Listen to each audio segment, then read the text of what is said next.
Hello again, I am Jim Bob and welcome back to F1 Manager 24 Creator Team Career here on the PC.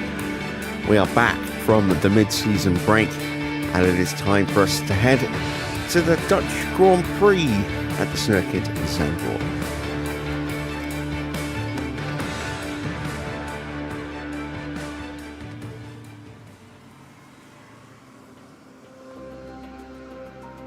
And we have new upgrades on the car today with 3 new upgrades. We have a new chassis, we have a new front wing and a new rear wing. And they have added some performance to the car. Not as much as I was hoping, unfortunately, because it looks like other teams have also brought upgrades. But we have seen a little bit of improvement. We are 21st still in speed. DRS is slightly better. High speed is still about the same, but our dirty air has improved. We're up to 16th in the dirty air. And we have just generally, hopefully, closed the gap a little bit to some of the cars that we've been in competition with recently, like the Saubers and Williams and Haas and so on and so forth. So, yeah, we seem to be doing a little bit better. Results have been a little harder to come by in the last few Grand Prix. I think they still are going to be a little tricky, but I'm hopeful that as the season progresses, we will be a little bit more competitive in the second half, back to kind of where we were a little earlier in the season. And we will continue to try and churn out some more upgrades. We have got an upgrade to our design center at the moment. So we've got the design center boost. We don't have any cash, unfortunately, to put any more projects in. But we are trying to make the most of this. We've got a new ATR coming up after Monza, where we're going to be dropping in a new front wing project to give us a new front wing research project to give us cover for the regulation changes next season. And then we'll have a rear wing project to kind of try and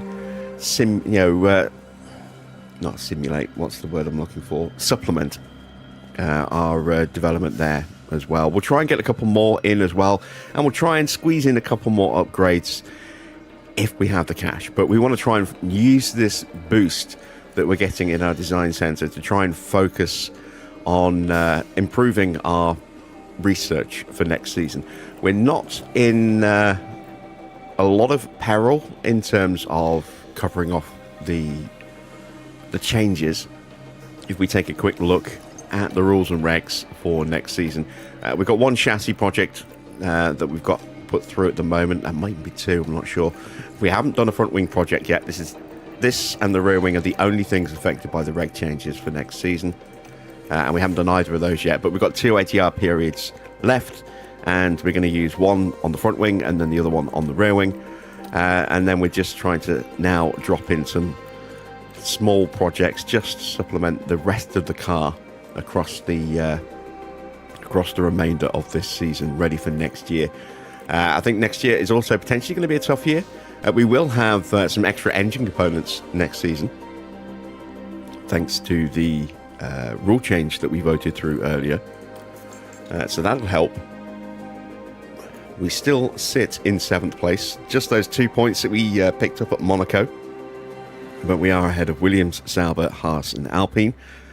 So hopefully we can stay ahead of those guys as the rest of the season progresses. There's no way we're going to move up any higher. We just aren't going to get the kind of performance jump we need to start eating into Aston Martin's lead.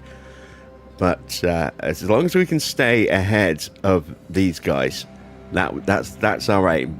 You know, we need to finish 9th in the season to fulfill our board objective. We are ahead of that at the moment.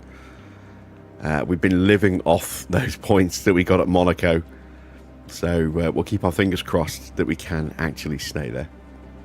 Evening Dino, evening Simulator YouTuber, evening Farah, how are you guys doing tonight? Am I going to do a grid walk? Not really able to do a grid walk, but what we can do is we can dive into the car analysis a little bit before we go to Zandvoort and just kind of catch up on where everyone else is performance-wise. That's the closest we can get. So let's see, first of all, how much money we're going to be able to bring in So we're going to get some money from the sponsors, maybe about 900 grand if we get both of our cars in the top 18 on the 25th.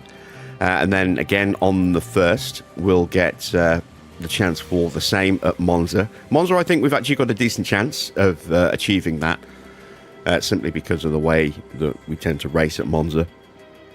And that's assuming that we can stay in the DRS. If we can't stay in the DRS, we might be in trouble. But we'll keep our fingers crossed on that one. And then we'll also get about $1 million from the board on the 1st as well as a monthly payment. We'll also get a little bit of cash here on the 26th from our tour centre, a little bit of cash here on the 2nd. So when we get back from Monza, we should hopefully have enough to do at least a front wing, full-on front wing project in research for this new ATR period here, and then hopefully a little bit more. And then we've got some sponsor money coming through on the 6th, and my hope is that our boost that we've got on the design center will still be active at this point. I think it will. I'm not 100% certain.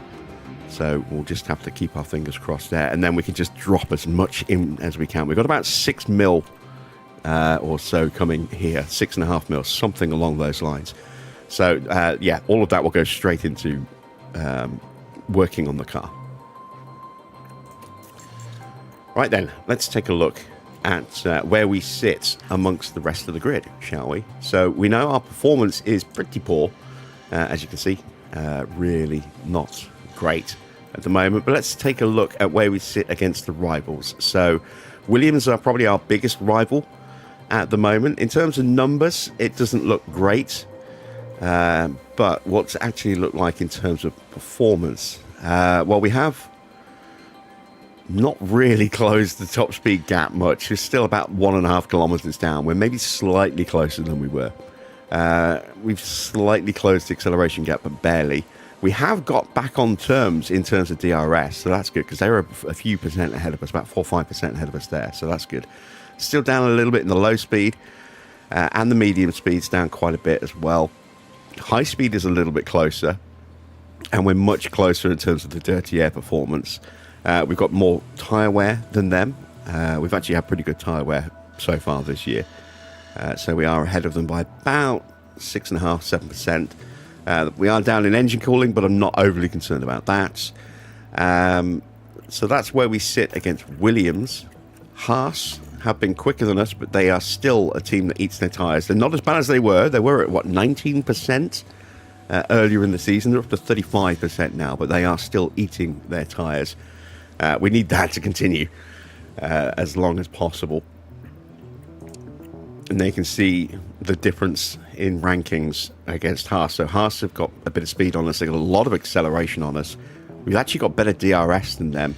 And then they are, again, quite a way ahead of us in terms of cornering.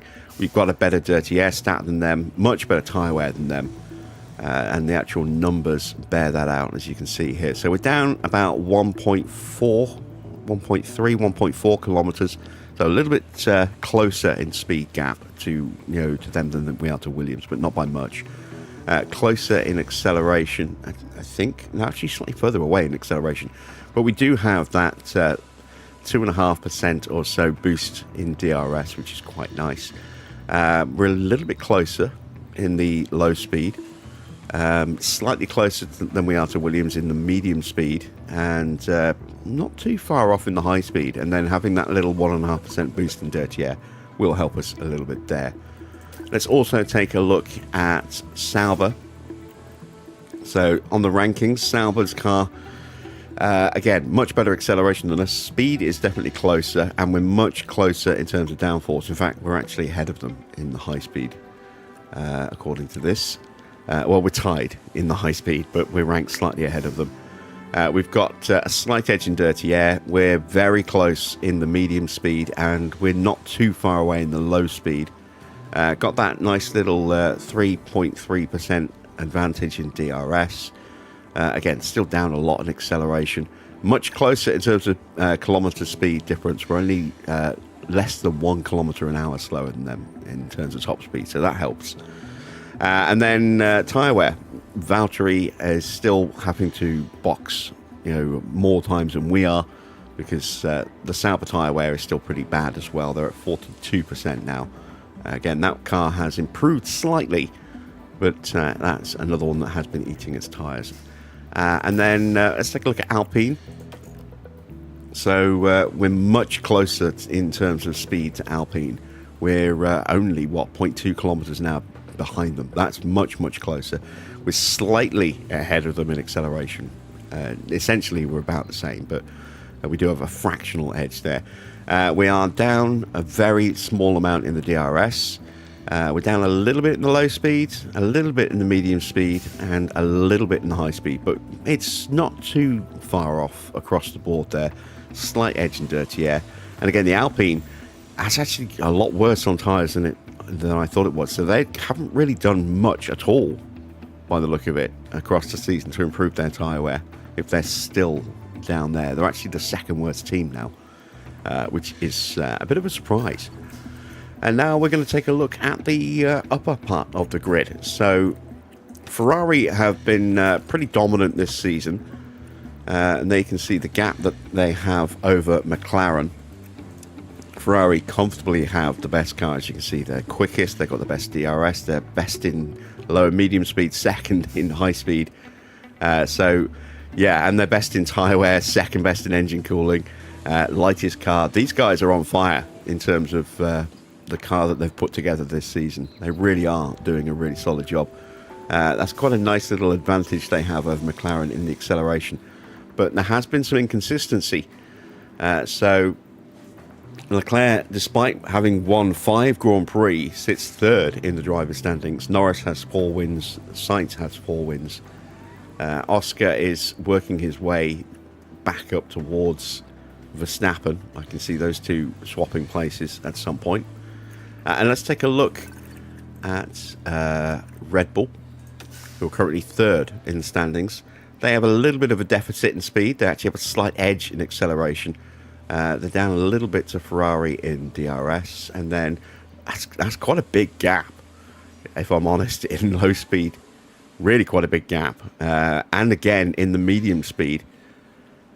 And again, in the high speed. So they really are struggling against Ferrari in terms of downforce. And look at their tyre wear. It's just 46.5%. We have better tyre wear than Red Bull right now, which I find pretty amazing. In fact, one thing I do want to do is I want to compare the two Red Bull teams, because we've seen RB outscoring Red Bull a fair bit recently. And this is how close the teams are.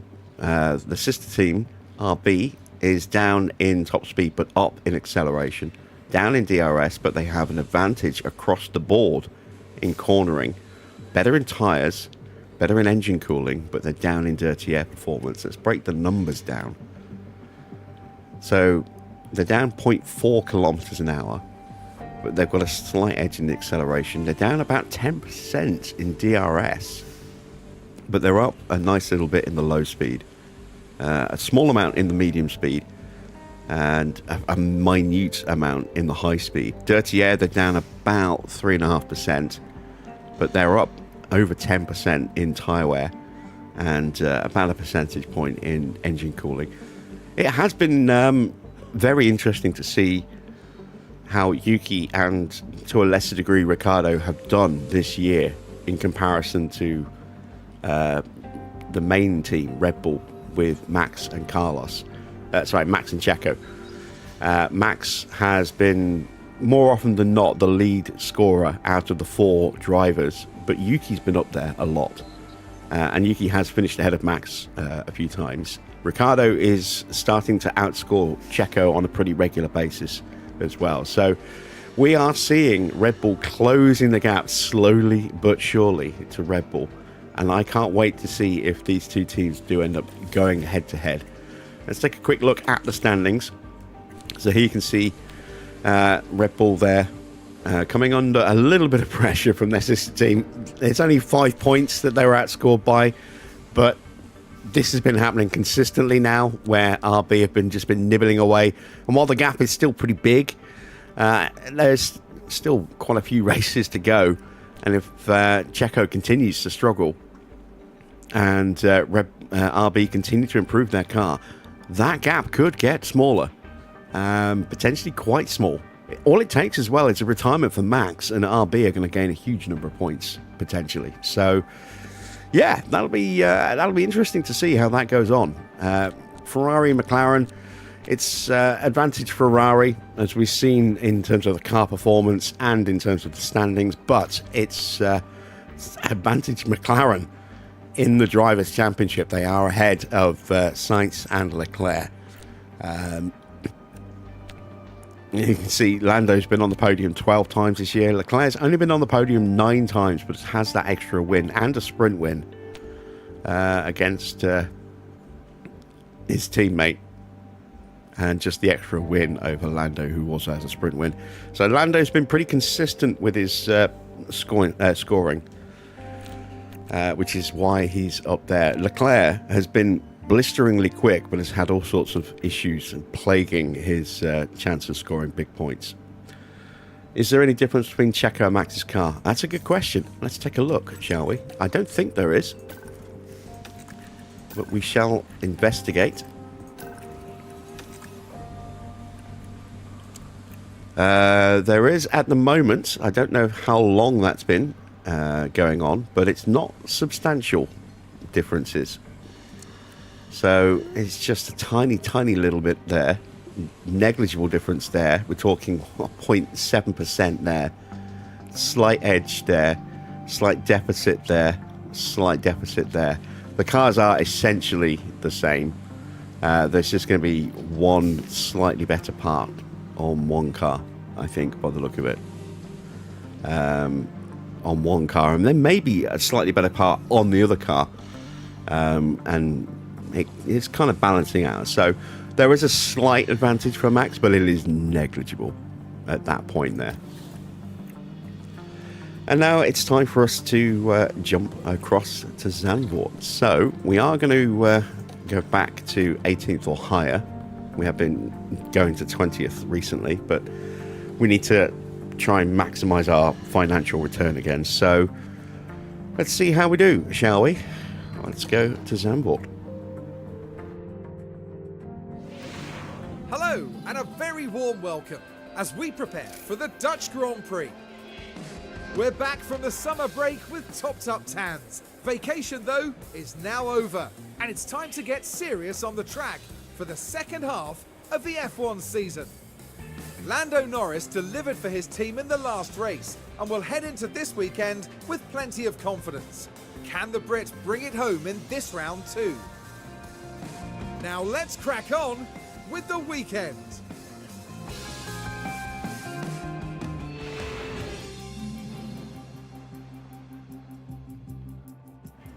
No quiz tonight from Farah. What happened to the quiz last night? I was psyching myself up for a quiz last night, and it never happened. I'm guessing real life got in the way, which is fair enough. Interestingly enough, we do have a little bit of light rain forecast here today for Sunday, so that could spice things up a little bit around this circuit. Let's start prepping, shall we? I don't think we can put Tuka in the car yet. No, he's still too young. We will continue to check that as the season progresses, just in case we can get him in the car once or twice this year. So let's start with some hard tyre running. We're going to put our practice parts back in the car.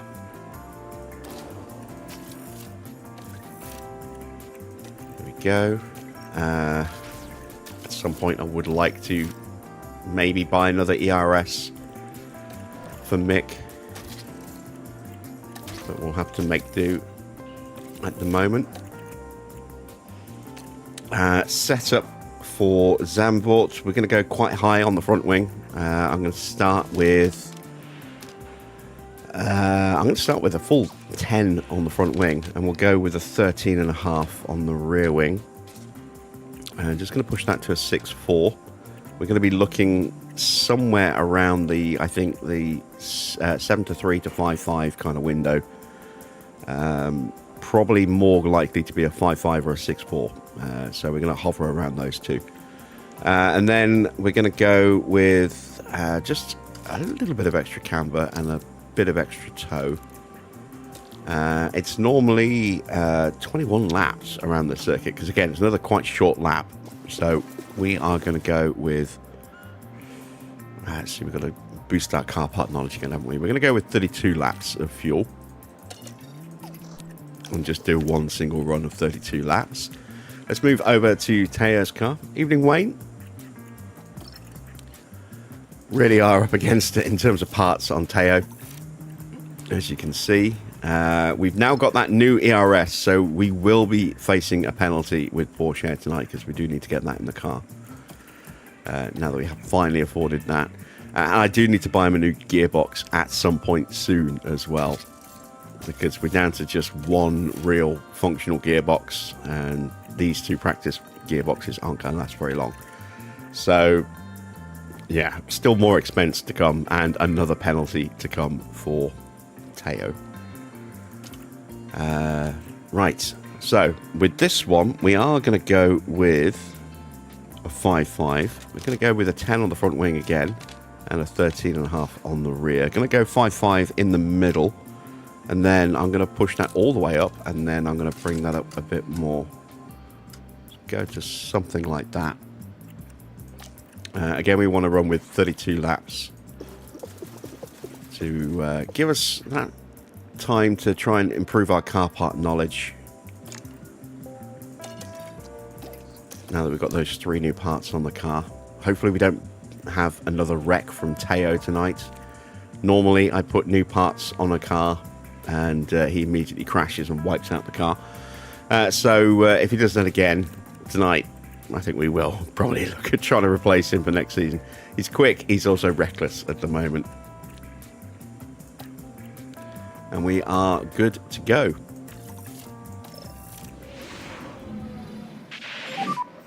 Green.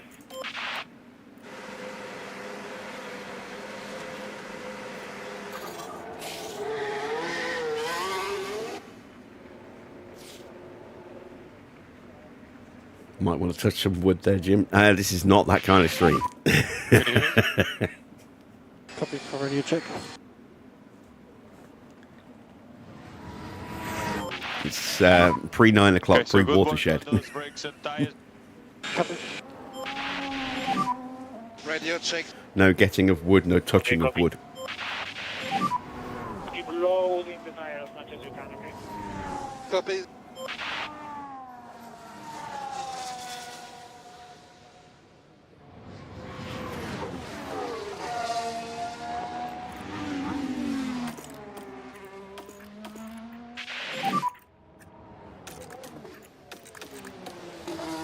Copy.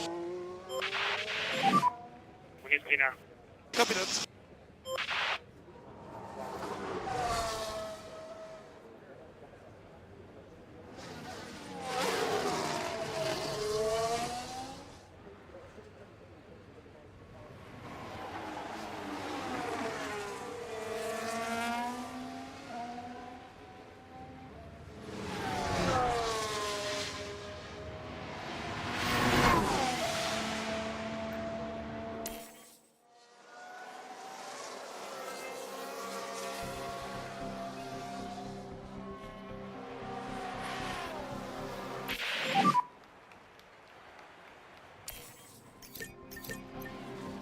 I think the tires were very cold.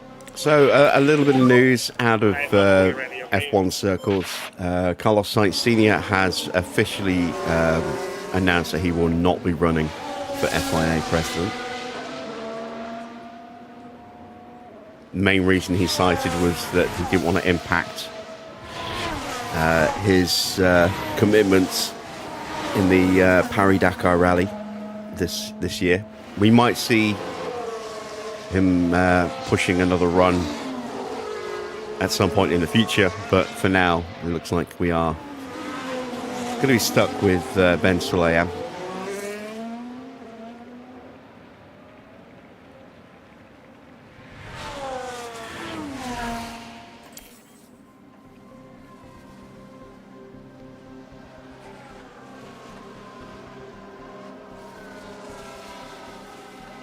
and still huge questions over what the hell is going on at Alpine, with Luca Di Maio stepping down recently.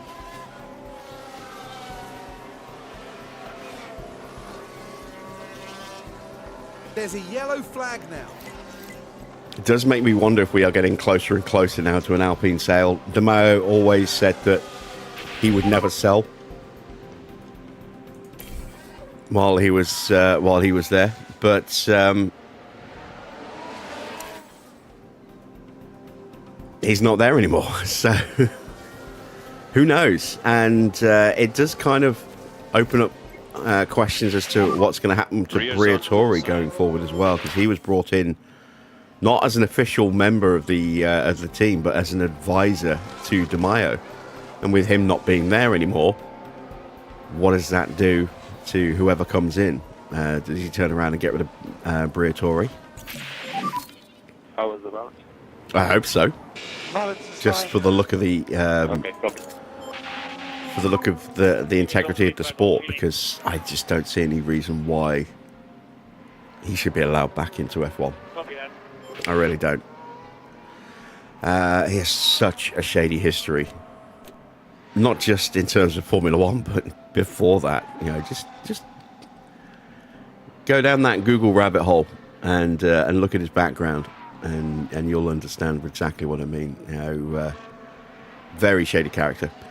So we're at 88% for Teo and 75% for Mick. So there is definitely a fair bit of work to do. More for Mick than Porsche, but both drivers definitely needing to find a fair bit to improve the car. We'll let them continue to run, and then we'll make some changes. Albon has got an orange part on his car, so that's going to get swapped out. Let's see what it is. It is gearbox. So he's going to get a new gearbox going into practice 2. Isn't he in the Epstein files? I wouldn't be surprised. I really wouldn't be surprised.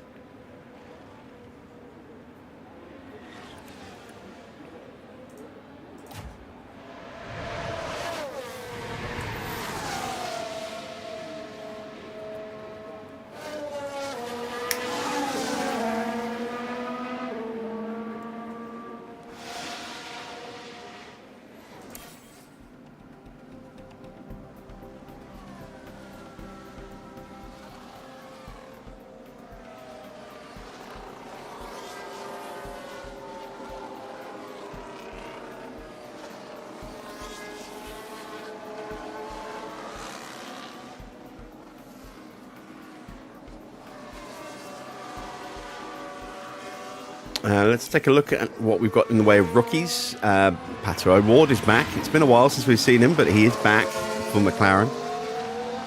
Ollie Behrman's running again for Ferrari. We know, obviously, he's going to be going to Haas next year. Let's see. Anyone else? Zay Maloney having a run out for Sauber, sitting in for Zhou. That appears to be it this weekend. So just 3 rookies getting a run.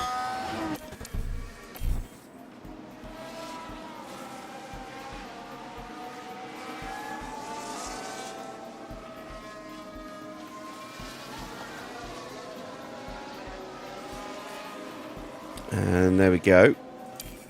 Mick is heading back to the garage. Porsche is quite a way behind, as you can see. That gap has really gone up over the laps. So, some changes that we need to make. Which way do I want to go with my rear wing? It could go either way. It could go to a 13. It could go to a 14. I'm going to try going to a 14, I think, just simply because our car is definitely lacking in downforce, so it makes sense that that would have to go up. Conversely, we're going to need to bring the front wing down to build the gap here in the oversteer. Braking stability needs to change, so we're going to push that.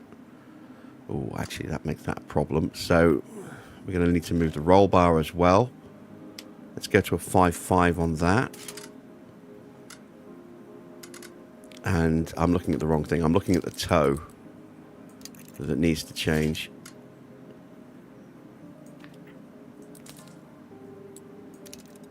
I meant to go 5.5, didn't I? There we go.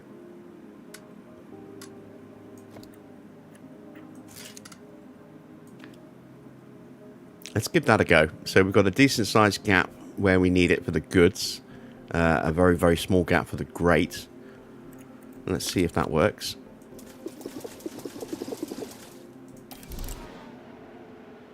I'm just waiting for Teo. This is about to hit the banking.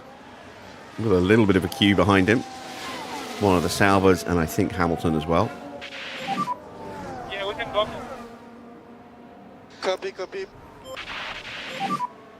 Oh, and we have got confirmation that this is Powell's only season with us. Hubert has signed a contract with us for next season.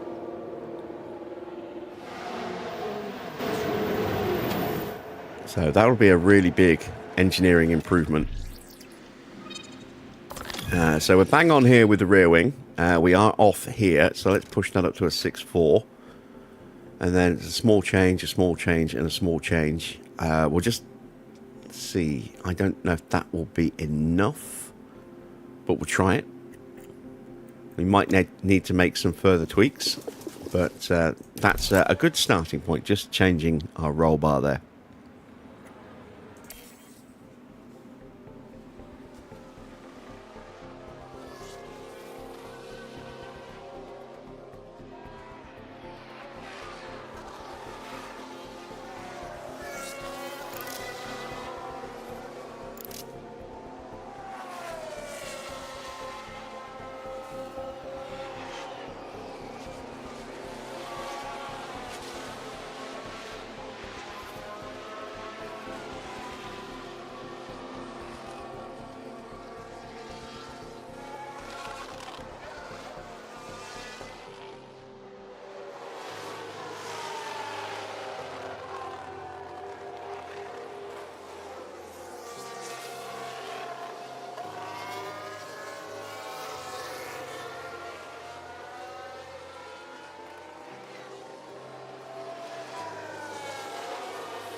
Yellow flag right towards the end. Stroll has crashed. And it looks as though there's been an incident for Lance Stroll. So this is what happened. Now here we are tackling turn 3. Just careless, Within a clumsy split driving second, once again the from impact's Lance made. Stroll. And all it can take is one mistake. One momentary lapse of concentration. Yes, all it takes is one momentary lapse of concentration and Lance Stroll gets another contract for the following season because someone wasn't paying attention and didn't cancel his rolling contract.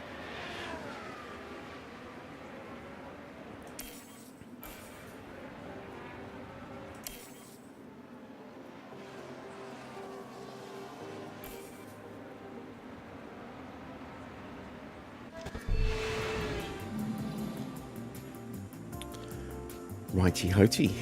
Let's start the next session, shall we?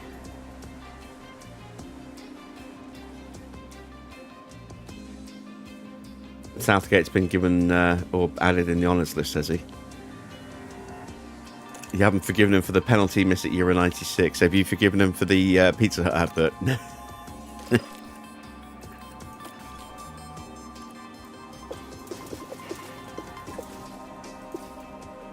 Go with another 30 laps in this session.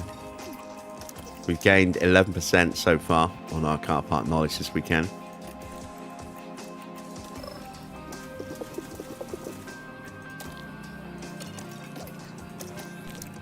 Car parts, let's see. Yeah, they don't look great, do they? But gotta make do. Protect the ones that are actually working. Should be green now. So we'll pop out behind Daniel Ricciardo. And speed time up.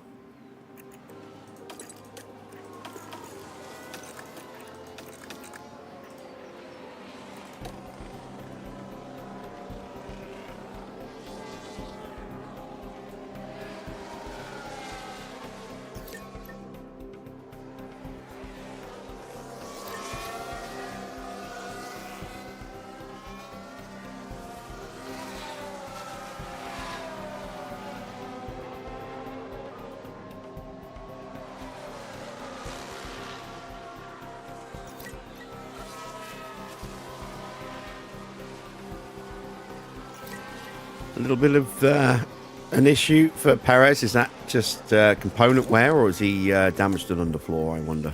Let's have a look. That's underfloor. If it was... you didn't know about that? Oh, God. No, I remember that. He was sat in it was a pizza hut, but he was sat there with a brown paper bag over his head. And it was Stuart Pearce who talked him out of taking the bag off his head to enjoy the pizza. Because Pearce missed the penalty in 1990. Copy.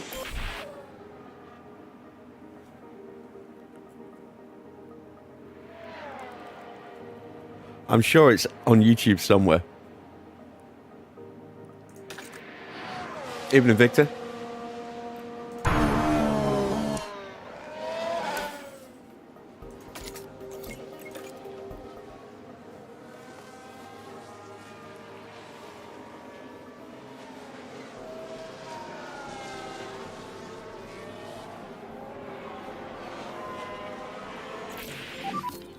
Let me know your feedback. So, I think we might have actually gone slightly the wrong way Copy. with Mick. That's not ideal. Might have to run him twice in the final session.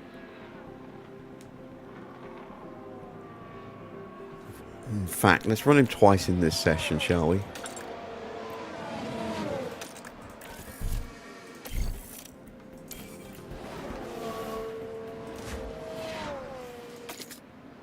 Still no word from Teo. Should get a notification from him pretty soon.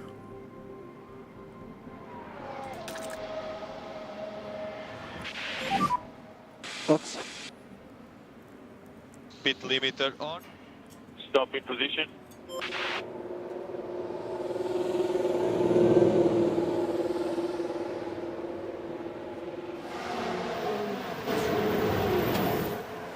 Alright, so let's see how badly we messed this up. So, yeah, we got the straight right, but we went the wrong way on the roll bar. So, I clicked the 7.3 by mistake. And then reset it to a 5.5. Should have left it there where it was. We need to bring this back a bit. We need to move that the opposite direction.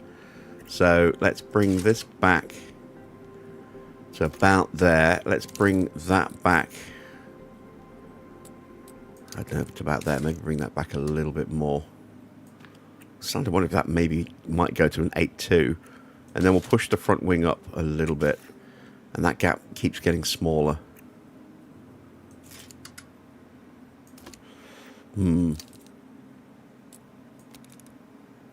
Let's try this. We can always push it out to an 8.2 in the next session if we need to. So let's confirm those changes.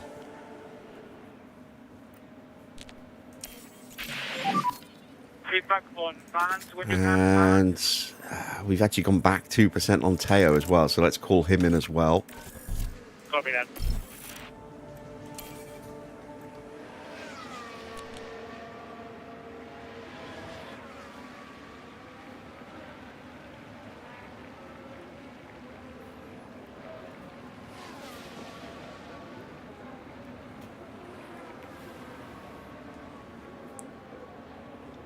We should see him sweeping into the pits in a second. P3. There he is. We'll stop on the mark.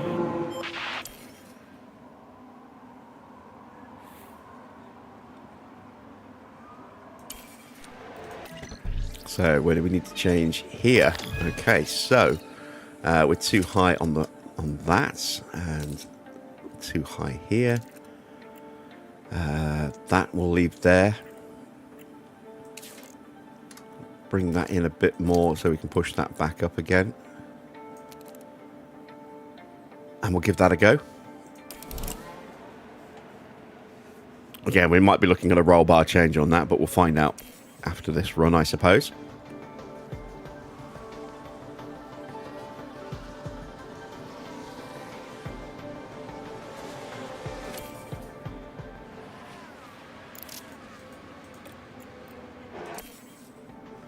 Out goes Mick.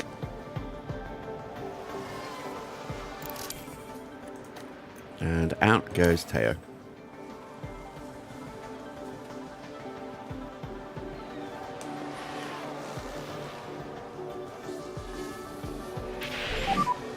Copy.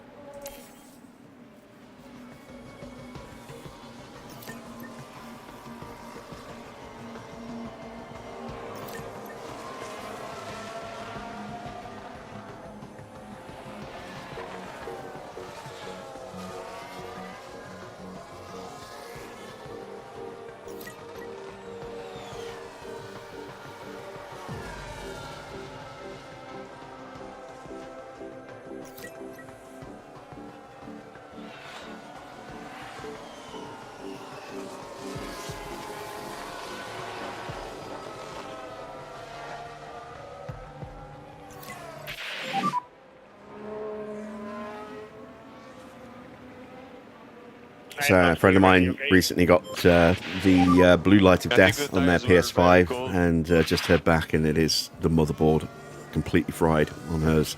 So I was worried that might be the case, and it turns out it is.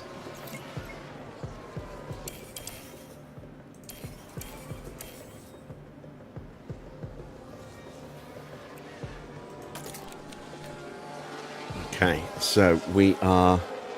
I don't know. I'm gonna assume that's quite probably a contributing factor, because I did make sure to nag her a couple of times about cleaning it out.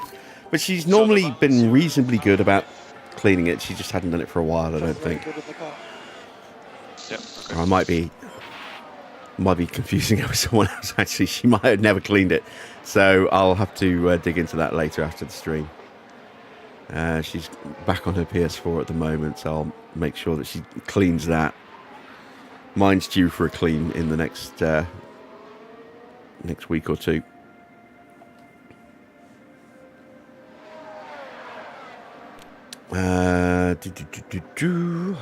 Porsche, still not any feedback from him. We've definitely taken some steps forward with Mick, but that to me suggests that we do need to maybe think about pushing that roll bar out to an 8.2.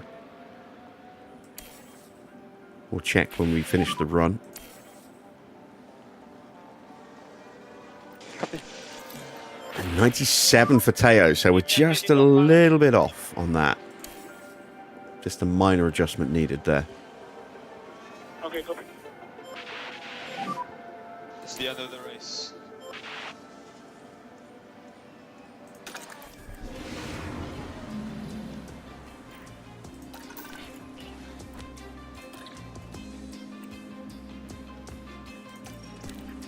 Okay, let's have a look then, shall we? Yeah, there we go. 8.2. That will give us a slight tweak there, a slight tweak there. I'm a little concerned that that's a little bit too much. We go to a 9.5, and that's now.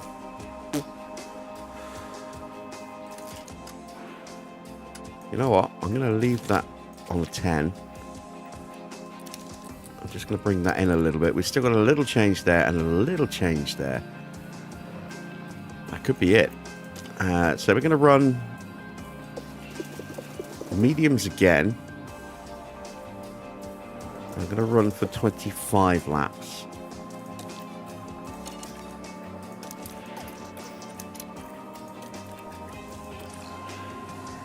And that has to then go that way. And we just need to pull that back as a correction there. And hopefully that's it. So Again, 25 laps. She just says she's going to get the motherboard out and frame it. I don't know why.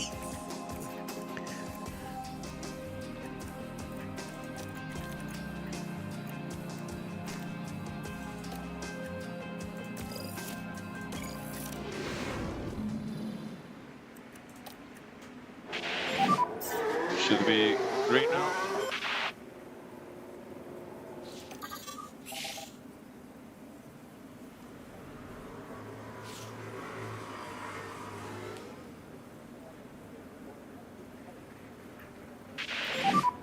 Good out lap.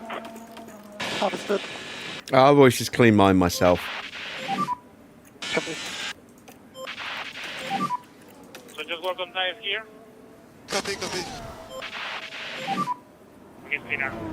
Copy.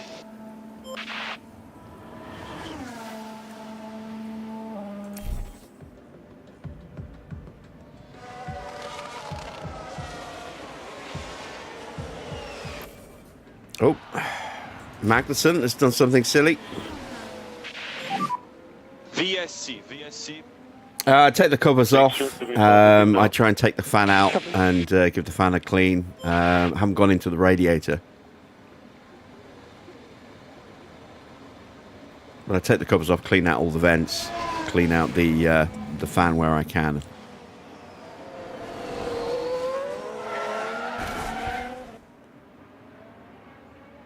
Northwest.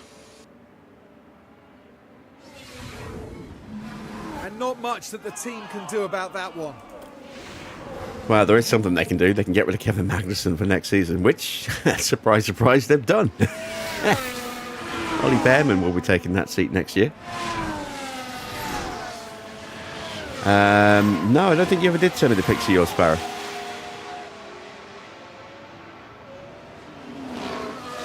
Or if you did, I don't remember.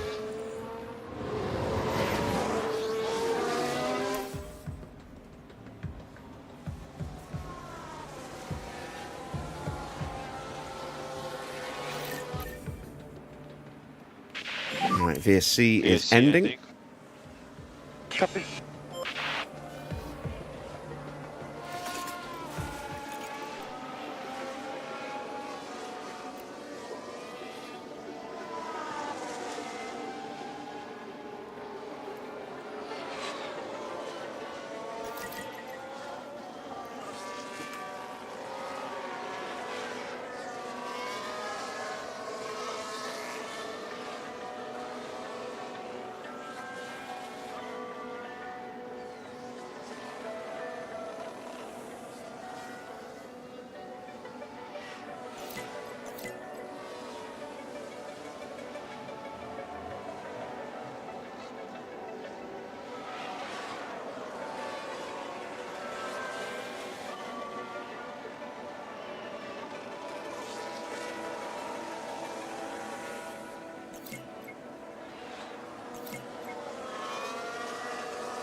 All right, we're up to 49% prep. So if we get 100% on setup and we hit 50 like this, that will be good enough.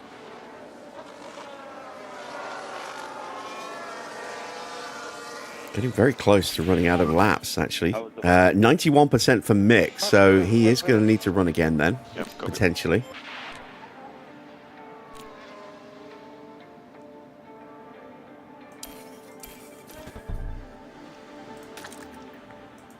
Let's call him in. So we box this lap. Understood.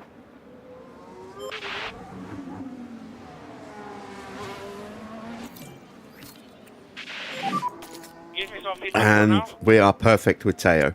Okay, mate. Excellent stuff. So we can call him in as well.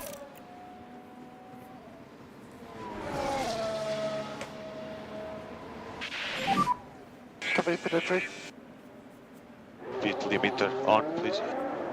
Stop pit position.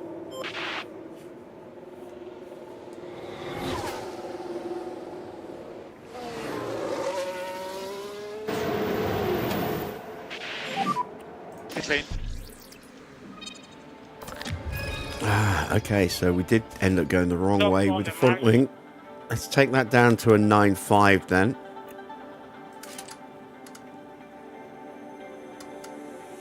Let's go that way. And then bring that back like that. So subtle changes, but hopefully they add up to what we need.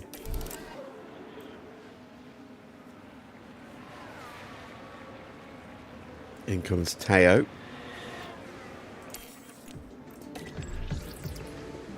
His setup's done, and we're at 100% prep with Teo.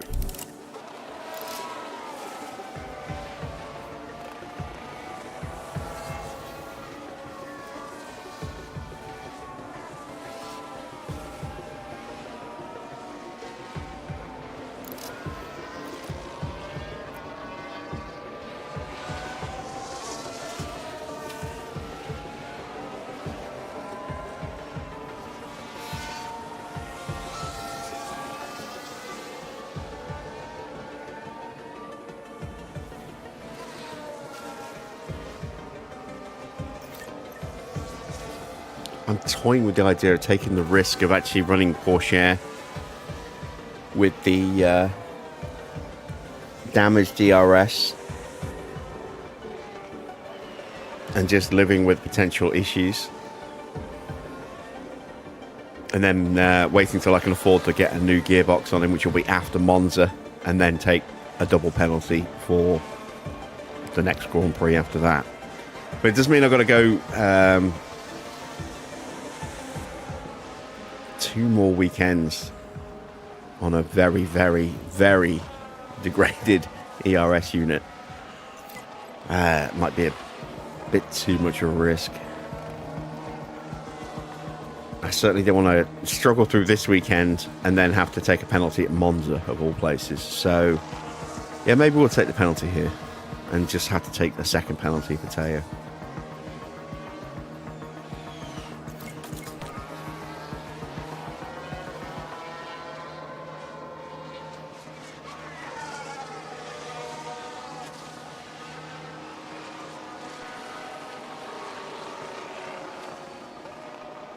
Am I going to get my feedback?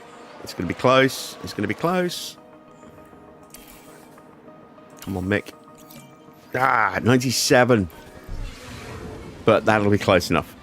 With the extra running they did, it'll be comfortably clear.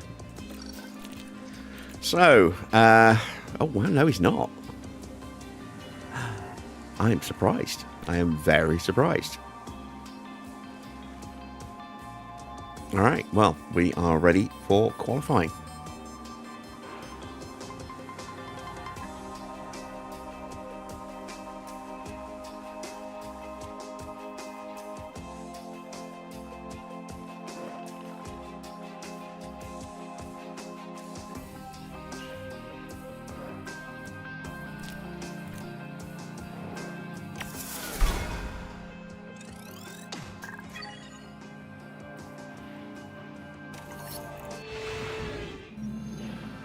Now it's time to see who'll come out on top as qualifying gets underway.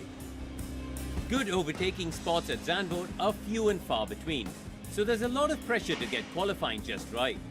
Drivers will be hoping for good downforce from their car setup to keep them on the track through the long sweeping corners. If we could just talk about Mick Schumacher for a second.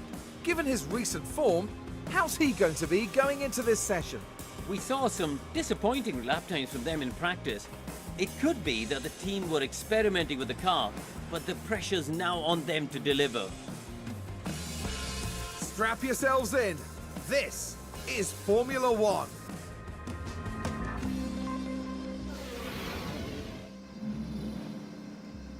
Are you strapped in?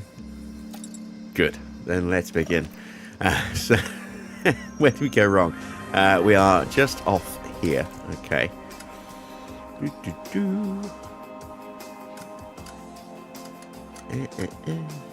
don't know which way to go. I'm going to try that. I don't know if that's going to work. Evening, Marcus. We need to change out the car parts. So let's go with the 82. Let's go with our one remaining ERS. And that gearbox will be fine. You're practically buzzing, are you?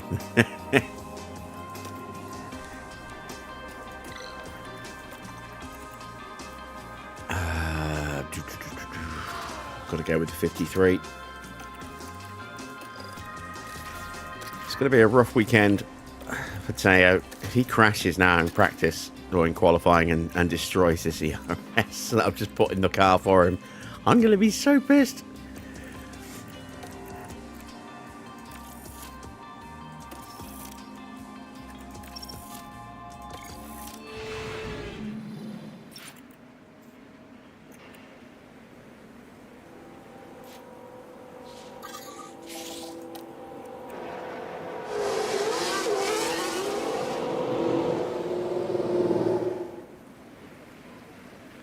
Unusual for us to be beaten out of the pits.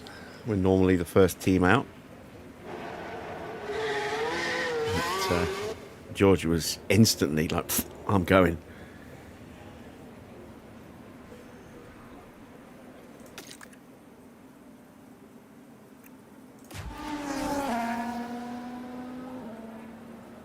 And Lewis is out as well, so both Really Mercedes are out really early. Warm tires and brakes as much as possible. Copy.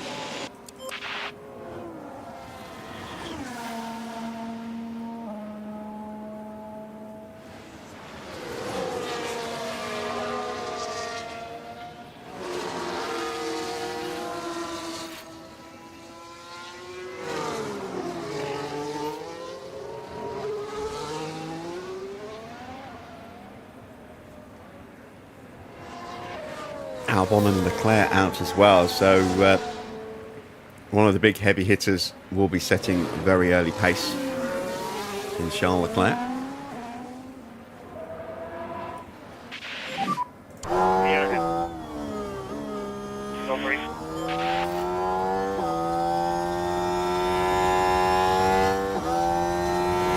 Got Yuki Tsunoda on track as well.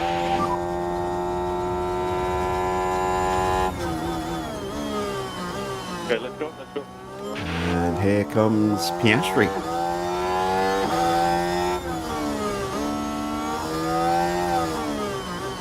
Making sure Mick will get through without being impeded, and he will.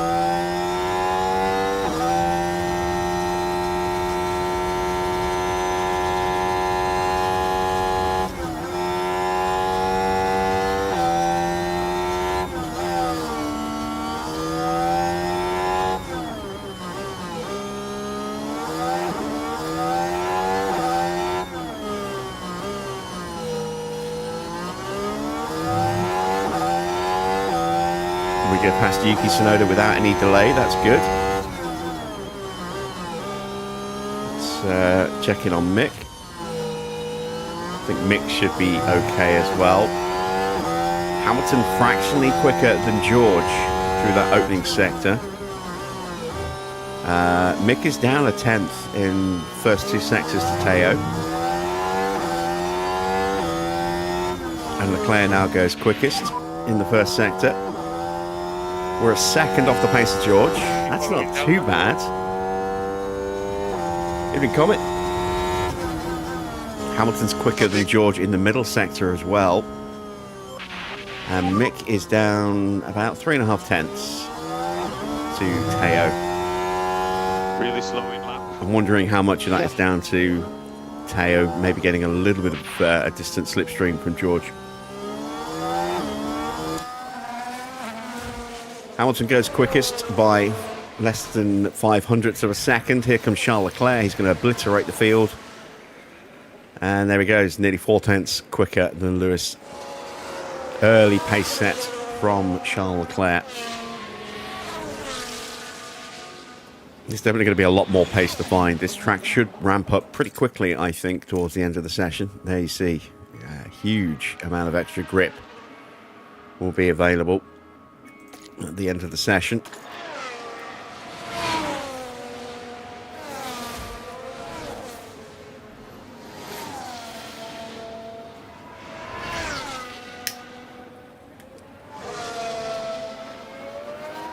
Oh, first time watching something in IMAX. Enjoy. Pit lane. Stop in our box. We're gonna stop in our box. My first ever experience of IMAX was The Dark Knight Rises, Okay. Pit limiter on. because they did about 2/3 of that movie in IMAX. And you could just tell on the Blu-ray just how good the IMAX looked in comparison to normal film.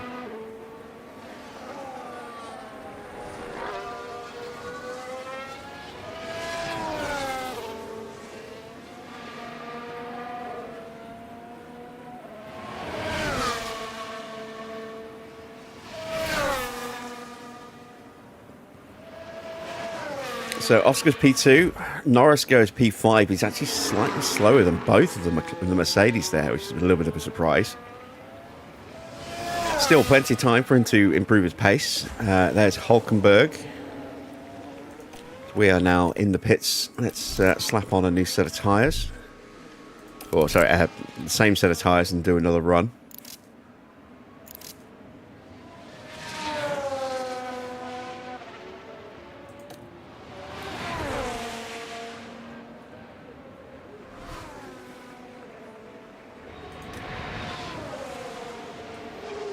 And Hulkenberg is quicker than us, not by a massive amount. We have been lagging behind the Haas in terms of outright pace, but we've had that massive advantage in tyre wear, which has helped us out. Yeah, copy.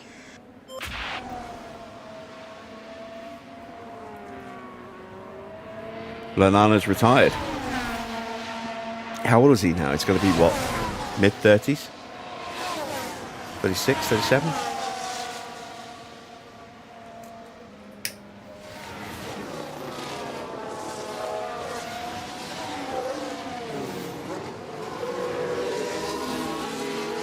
Where was he playing last season?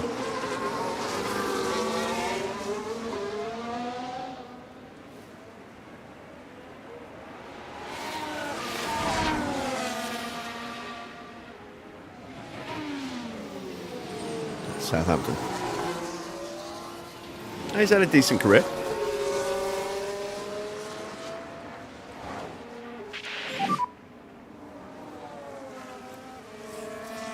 Push lap now. Could be a bit of traffic there. All right, we've got Stroll in front of us. He's now on an in lap, so hopefully we'll get past him at a good spot.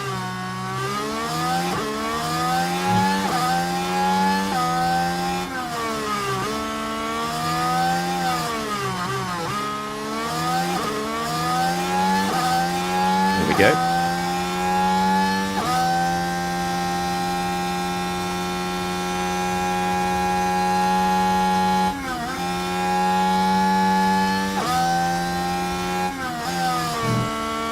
Mick has found a little bit of time in the first sector. Porsche has not.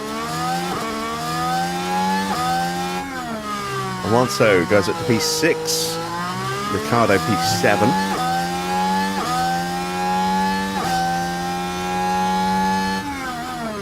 Mick up in the middle sector as well.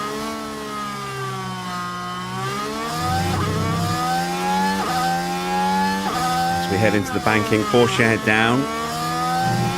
Fractionally in the first sector, a tenth or 2/10 in the middle sector. So Mick's going to be kind of on par with Porsche's time at the team. Not the best final sector. Just ran out of legs there across the line.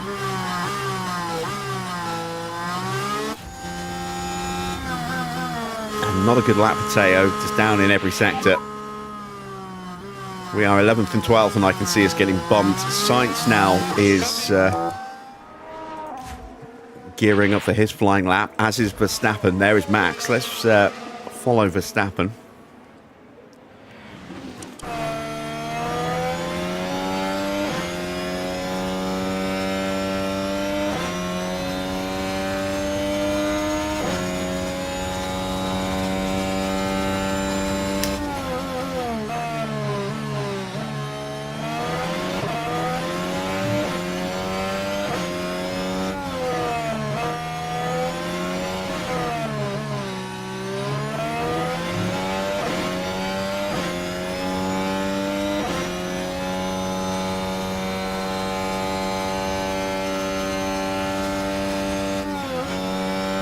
It's a quick first sector for Max, and Sainz has gone even quicker.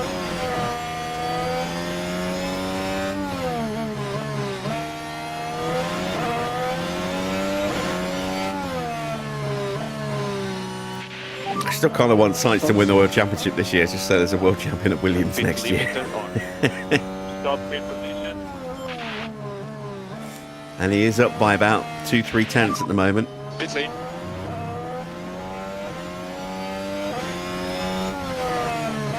We will stop on the mark.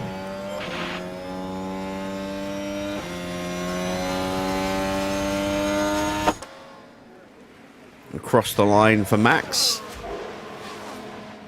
Max goes P5, Sainz goes top by less than a tenth from Charles Leclerc.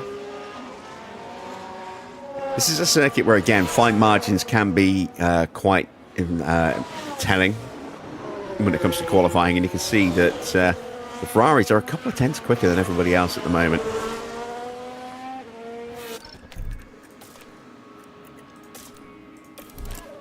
I'm going to go one more time on these tyres, and we should have enough time to come back in for another run on new tyres.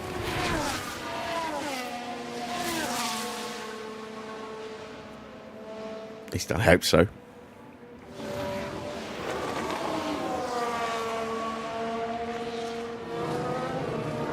Joe rounding the banking.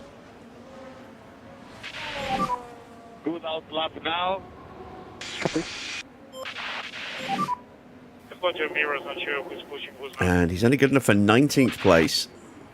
And that's a fair old margin behind us. Checo is on track for his first flying attempt.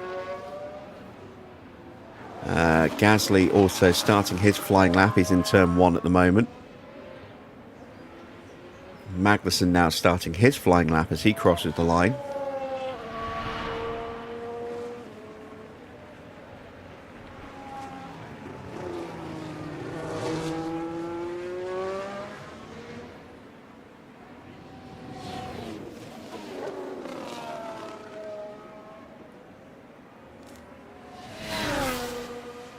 So potential hazard here with Ocon exiting the pits.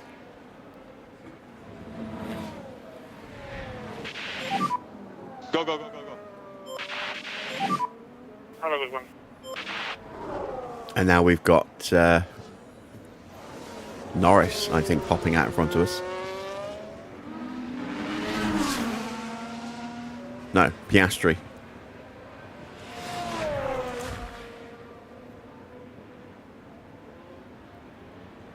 Mick gets through. Hopefully Porsche didn't get held up as well. 24th, 6th for Perez. Gasly goes up to 16th. He's still a couple of tenths behind us. Magnussen's not having a great lap.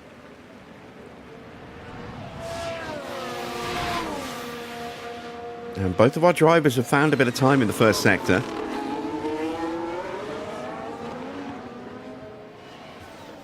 As Norris moves out of the way.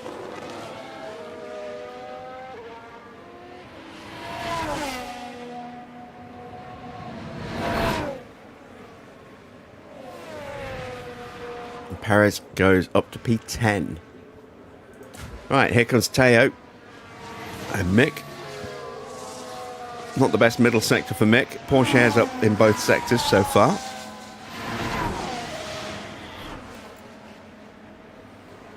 No improvement for Schumacher. No improvement for Porsche. They're just running out of oomph at the end of the lap. The tyres, I think, just not having enough left in them. We'll get back to the pit, slap on a brand new set of softs, and see what they can do. At the moment, we look like I was going to say, we might have the legs to get both cars through, and then I just realised Yuki Tsunoda was down here, and he immediately jumps up to P7. Sargent could yet improve out of this area as well. I think we've got the legs on the Alpines, although they can pull out something special every now and again. Joe, we've got the beating off, and Magnussen, not quite sure why Magnussen's off the pace. He must be demoralised because he had a brand new powertrain, completely brand new powertrain in the last Grand Prix. It just wasn't that good, and he's had a big wreck this weekend. Let's have a look, actually, at the state of his car. Oh, yeah. Look at that gearbox. That took a huge whack. Everything was 99% at the start of last weekend. So, a little bit of wear you would expect to see, but that's a big drop in performance across the board on that powertrain, especially on the gearbox. Copy, pit 3. Pit limiter on.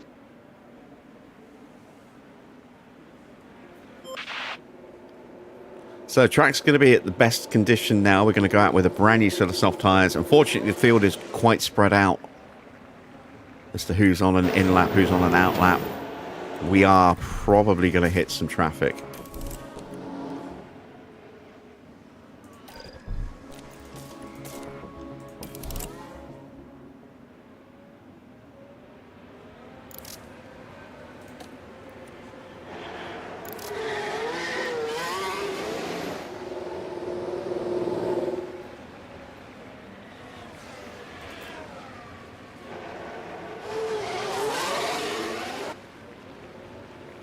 Oh, Valtteri's going to get a tow behind us. That's not ideal. Oof.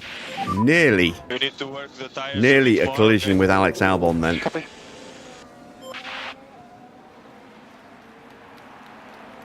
So everyone's piling out. We're going to have some clean air on these guys, but we are going to have some guys coming through the field.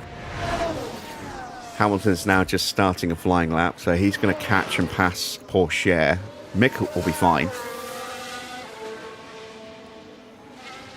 Porsche may yet be fine on that one, I'm not sure, but I think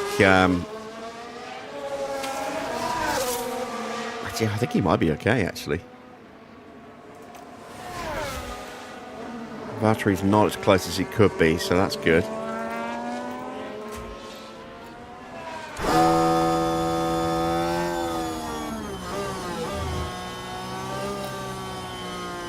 So, can we get both of our cars through, or either car through?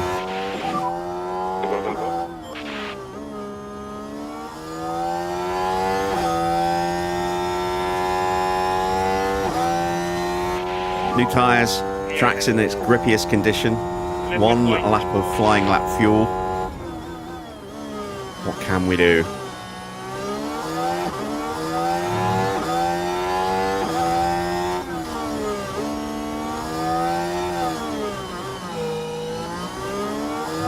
Oh, must be Joe right behind us, not Valtteri. Okay, so Valtteri's ahead of us. So he's a good reference point for us, actually, in terms of pace. And Mick is up on Valtteri, but down on his personal best in the first sector. We're down on Magnussen. This is a worry. Magnussen looks like he's going to jump. Valtteri goes at the 13th. Mick finds a bit of time in the middle sector. If we get a good final sector, which we haven't really done these last couple of laps that we've tried, as Magnussen goes at the P13. It's going to be all on this final sector. We're matching Valtteri at the moment. And we're slower. Mick jumps to 17th. Just not getting the exit we need at that final turn. Both cars are out. Oh, that's so disappointing. Porsche's going to be out anyway. If we had got through, I wasn't going to run him because he's got that grid penalty. But yeah, disappointing. I was hoping I could have got at least one car through. 18th and 19th. It's going to be a tricky weekend, it would seem. It's another one of those circuits where it's really hard to overtake, but we do have the element of uncertainty over the weather. We've got light rain forecast for race day, and this track has a history of being, wet all the way through, but it also has the option of drying up a couple of times. I've seen it in the past where it's kept switching from dries to wets to dries to wets. So we've got plenty of soft tyres to play about with. Let's see how we can get on. Let's take a look at who gets on pole. It's Charles Leclerc from Lando Norris. Lewis Hamilton's in 3rd place. Oscar's in 4th. Russell 5th. Sainz all the way down in 6th place. He's down 0.6 of a second to his teammate there. That's... Did he just not get a good run? I don't know. Yuki Tsunoda's in 7th. 8th is Alonso. 9th is Ricciardo. 10th is Perez. And I've just realised, where is Max? Max is in 11th. Max got eliminated by Checo in Q2. Wow. Then it's Stroll, Hulkenberg, Bottas, Albon, Magnussen, Gasly, Schumacher. Porsche will start from the back. So Zhou, Ocon, Sargent, and then Porsche.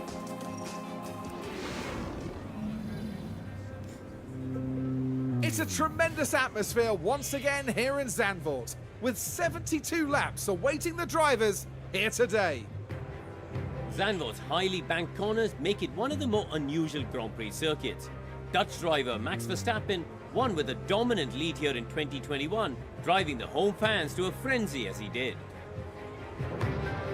To carry speed through the steep banking of Zandvoort, teams will need to be loading downforce onto their cars this weekend. Zandvoort has the 2nd shortest lap time of the whole F1 season, and the track tolerates no mistakes. The teams are making their final preparations down in the pit lane, ahead of today's race.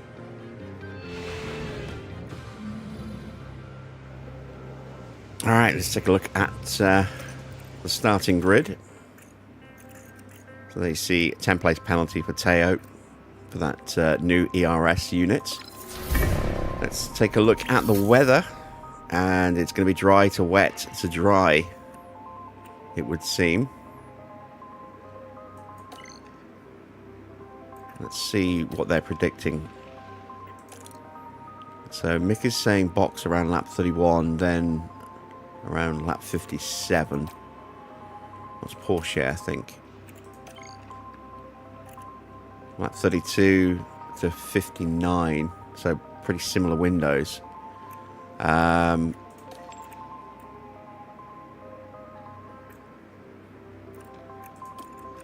Okay. Let's start with a set of softs. And then have another set of softs, and then the inters, and then another set of softs. We'll actually turn that off as well. Yeah, let's go with something like that, I think, for Teo. How wet is it actually going to be? Oh yeah, that's definitely going to need some inters, but might not need them till around here. We'll see. Again, our weather forecaster is not great. I am going to just do that, I think. And then for Mick, going to do something similar. So I want an extra stint. We want soft tyres here. These want to be inters. These want to be softs. And these want to be softs.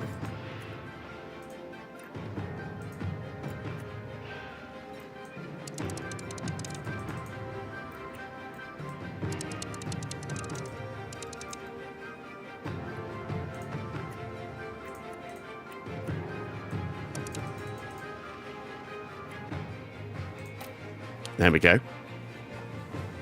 So we'll try and get an aggressive first stint, maybe get an undercut on a few cars that might try and go to the rain.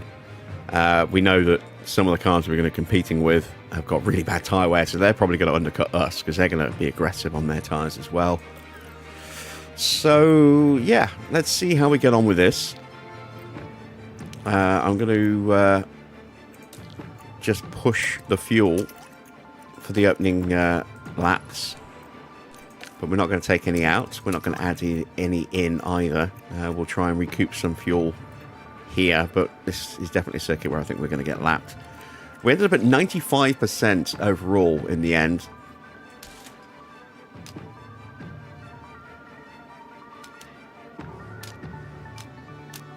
Don't know if that's going to fix things or not. I just don't see the point in messing around with it. We're at 100% prep. So let's see if we can achieve 18th or higher with both cars. The Dutch Grand Prix is next.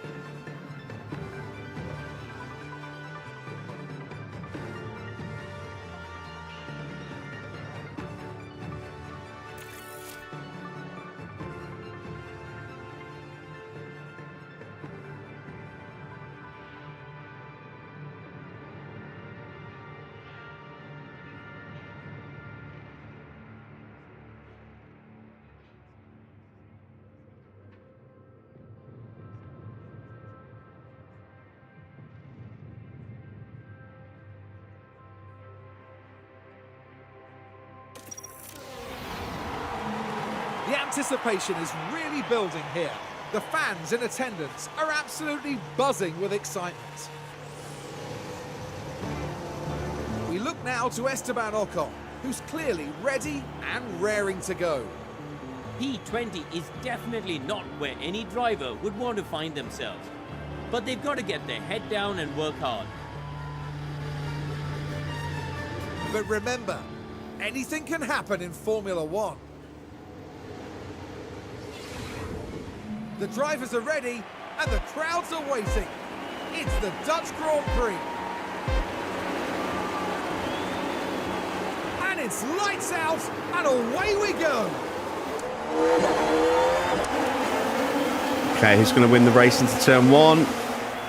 It is going to be Leclerc. He's going to hold off. There's a lot of cars here. It look like they might be going to the weather, potentially.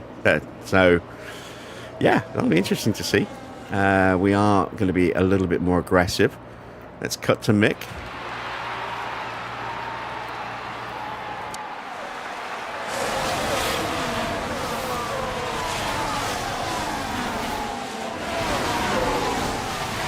Everyone's going to be pushing their tyres on the start here, so it's going to be in about 4 or 5 laps when we'll start to see who's calming down their tyres.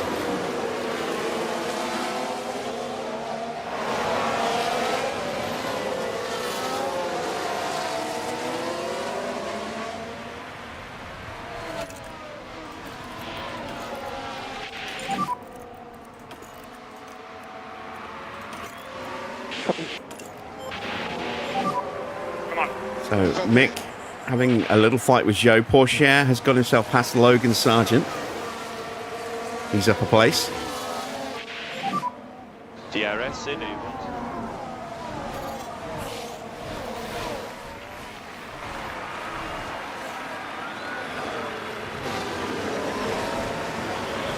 Let's see Ocon lining up Joe. They try and go side by side through the first turn. Gap 06.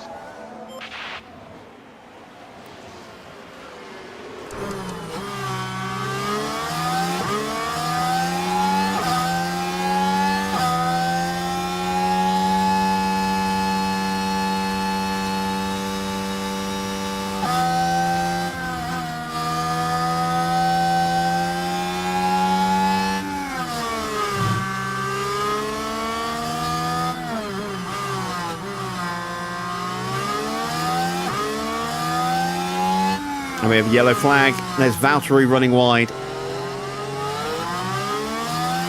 And we will get through. Now we should be able to take a look here. Now let's take a look here at turn 10. The car fails to respond. Just unable to control the car by that point. And with the tyre wear already bad on that car, the last thing Valtteri needed there was to scuff those tyres anymore.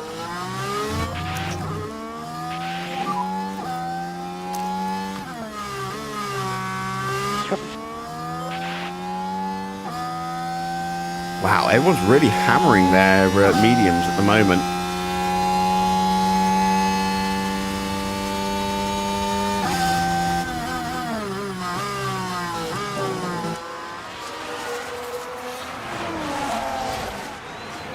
Mick lining up a look at Gasly.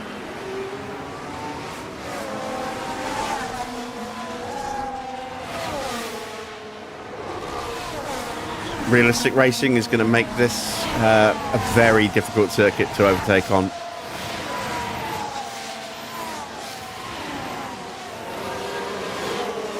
You're going to just need to keep applying pressure and hope that we can force someone to give up a gap where we can then exploit DRS.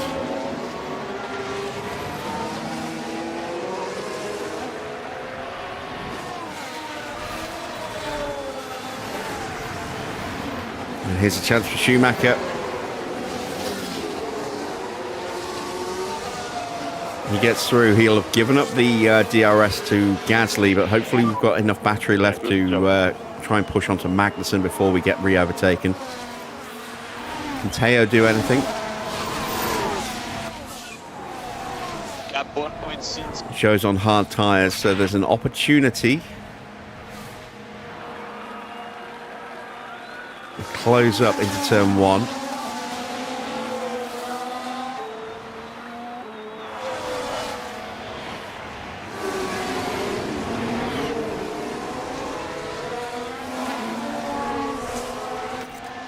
In peak confidence, thanks to the overtakes of Sargent and Valtteri, although Valtteri made it very easy for us. Mick's in peak confidence as well.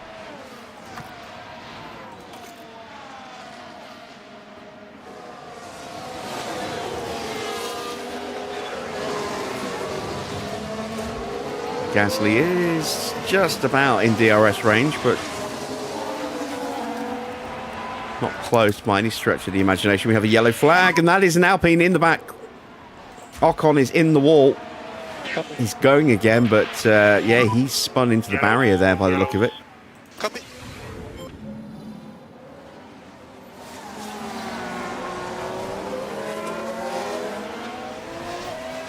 Yep. Can't do it. Just caught the back of that.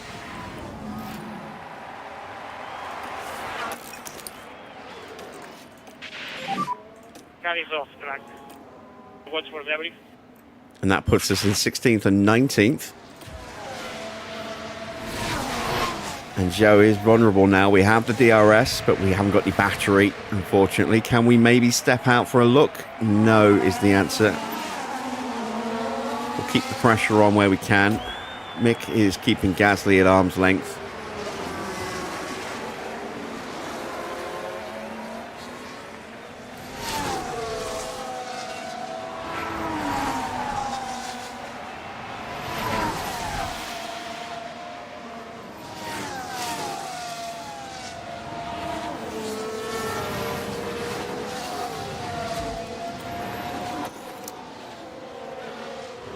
Let's just try and bank a little bit of battery here on Joe.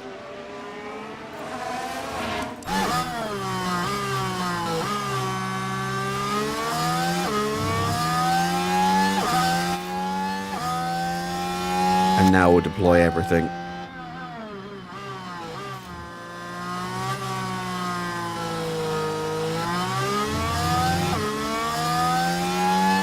We have been weak in the final sector all weekend.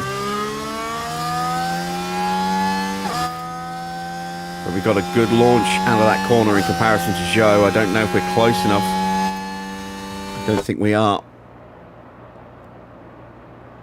Again, we're not close enough. Right, let's go into harvest mode for the entire lap.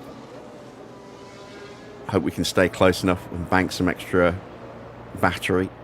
Everyone's really pushing their tyres, look. Everyone. As Stroll develops an issue.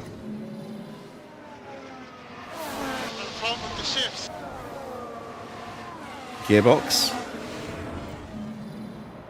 Not helped by him damaging the car earlier in the weekend.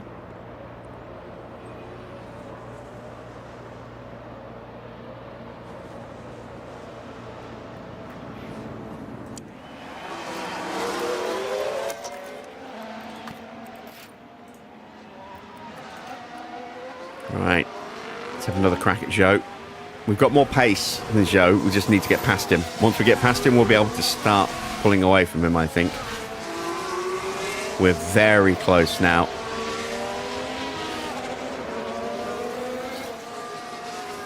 This could be our best opportunity. Oh, we're at battery already. God damn. Well, are we close enough? We are a couple of tenths closer than we were last lap.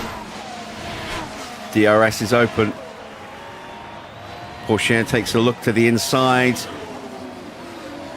and gets the move done and braking, and Joe spins out. That's one way to get through. Copy.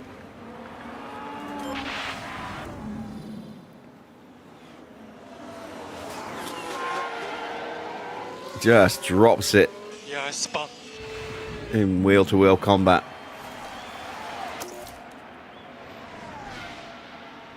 And we have a nice little lead over Valtteri now. How's our tyre wear looking against prediction? Pretty good. Pretty good. Let's see if we've got an update on the weather. Still looking around lap 32, 33 according to this. Grip level's just gone up a little bit on the track.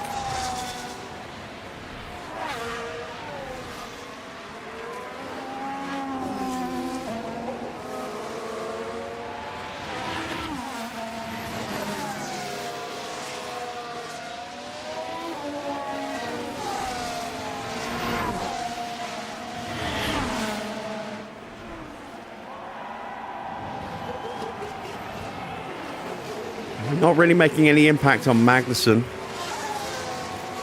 but there is an opportunity to try and drop Gasly, so we're going to push.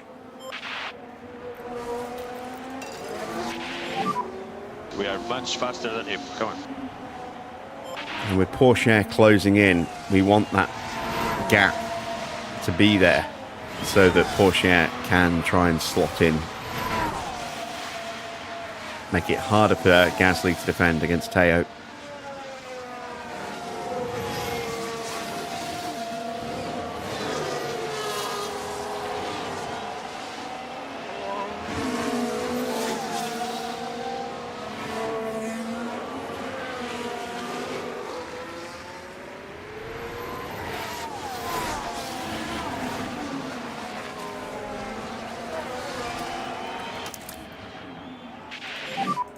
Copy. So there we go. We've got a nice little sort of 2-second gap.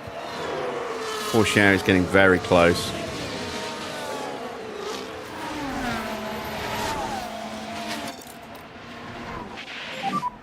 Cool down. Cool down.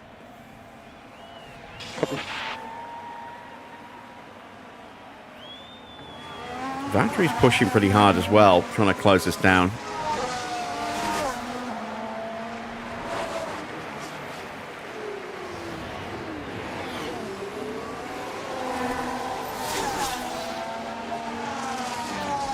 Take a look to the front, shall we? So Leclerc has a 5-second lead almost over Lando Norris and Oscar Piastri. Those two are going to actually start to hold each other up if they start fighting.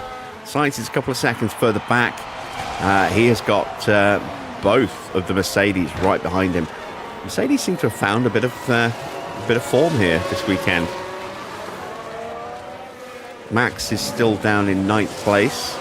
He has moved up a couple of spots. Perez has gone back a couple of spots, or a spot. So not a strong looking weekend so far for Red Bull, and both of the RBs are ahead of them at the moment.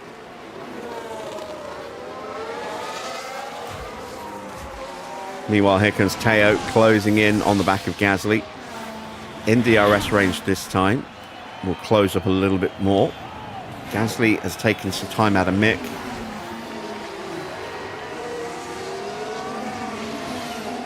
Pit window opens up very, very soon.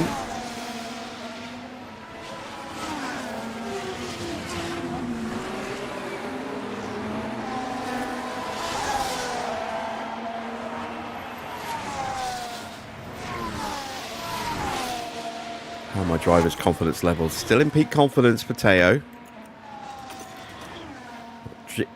Drifted out of that for Mick because he's not had an overtake for a while. And And he is coming under pressure from Gasly. So let's turn on the battle assist in preparation for that. We'll do the same for Porsche, because he's almost in range of Gasly. In fact, the gap's gone up a little bit. Looks like Gasly's upped his pace slightly this lap to try and get onto Mick. That, or we just had a slow lap with Teo, which is possible. We'll see what the times are across the line.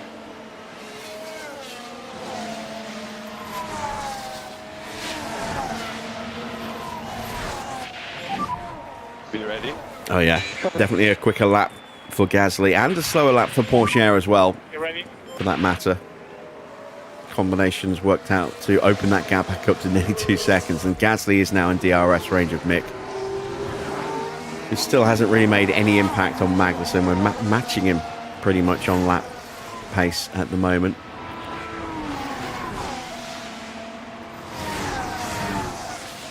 Valtteri's now getting onto the back of Teo.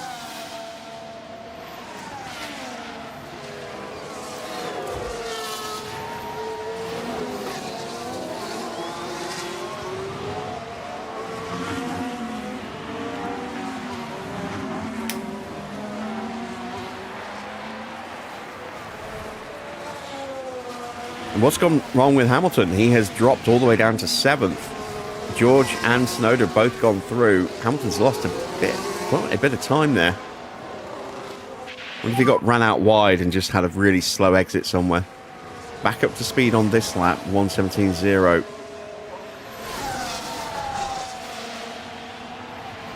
But that puts Snowden up to 6th. Gap 07. So RB very much in the ascendancy over Red Bull this weekend at the moment. We'll start to ease down on the fuel burn.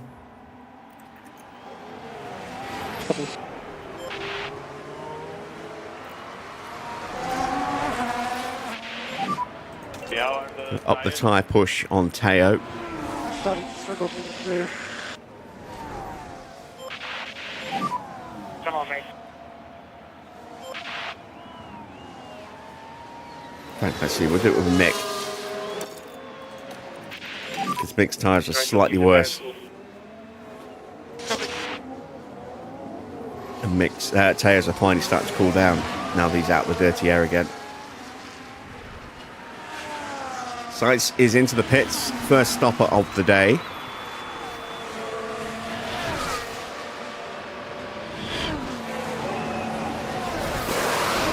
So the medium tyres.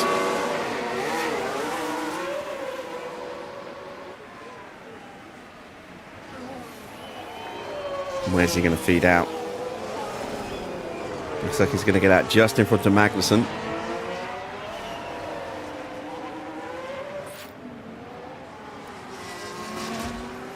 Gasly having a look at Mick, couldn't quite find a way through, and Magnussen's developed a fault. That's got to be his gearbox. In a downshift and it did go in. Yes, there we go, gearbox.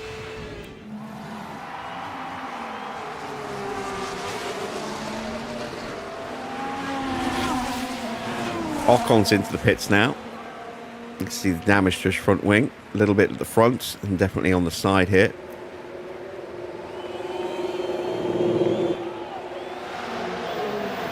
And they are going to change that front wing.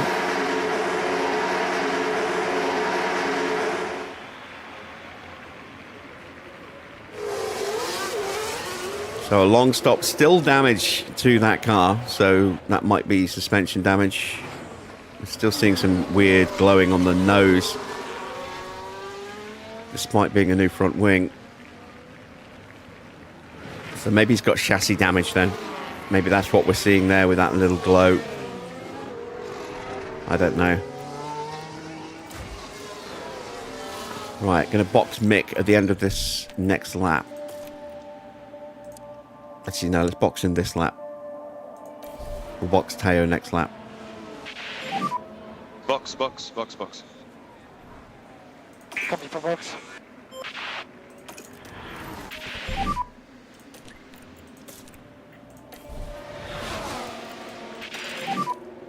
Box.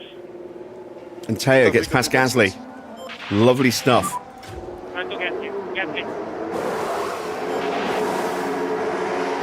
2.6, it's an okay stop. Nothing earth-shatteringly good, but good enough. And we are going to get an undercut on quite a few cars here.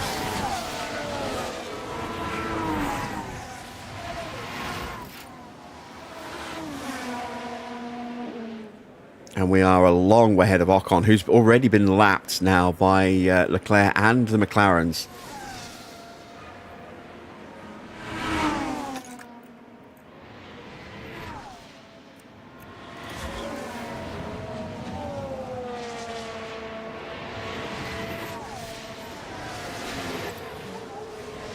Alonso and Tsunoda both into the pits.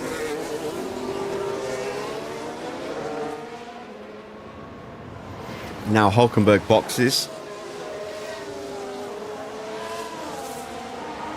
In comes Teo. Pit lane. And Gasly and Sargent will follow us in. So we need a good stop from Porsche here, or else we could lose position on this pit stop.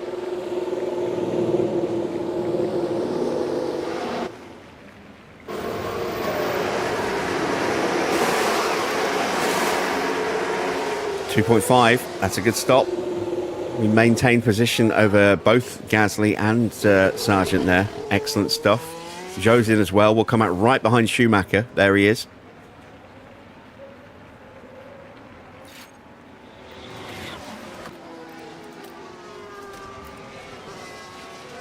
So we are running 17th and 18th. Zhou's out on a set of mediums, as is Logan Sargent. Gasly's gone softs.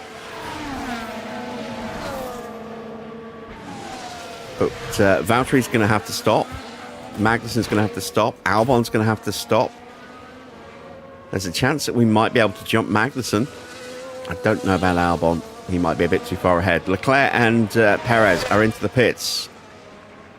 Leclerc comes out right behind Verstappen. He's gone for a set of softs. Perez has gone hard.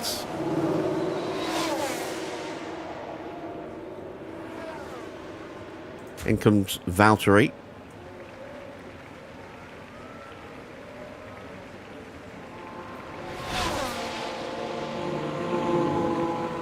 And we've got a yellow flag. No, don't be a VSC. Don't be a VSC.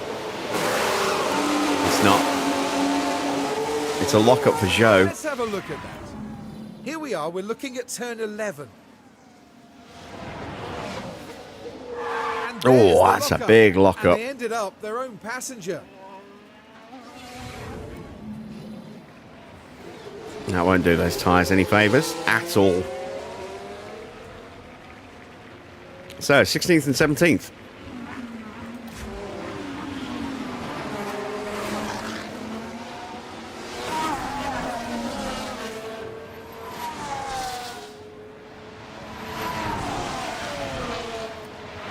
Sign says the fastest lap. Now we have a yellow flag again. Is that a collision? It is. So let's take a look at the replay. And it was involving Oh, it's Leclerc this time. and Verstappen. Pushing a bit too hard at this point. The cars coming together right there. I imagine their confidence will have taken So a that knock. might have put Max into the gravel. And clearly they're not. Has it damaged the Ferrari? Doesn't appear to have. It has damaged Max. He's actually lost a bit of his front wing there. And he still needs to stop. Magnussen still needs to stop. What is the gap to Magnussen at the moment? It is 18 seconds. Less than 18 seconds. So we should jump Magnussen here. And then it's a racing incident between Leclerc and Verstappen. Albon is another 5 seconds up the road. It's a bit touch and go as to whether we can get ahead of Albon.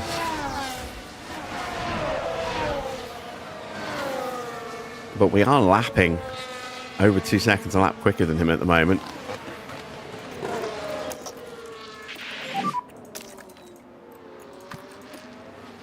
Let's up our pace.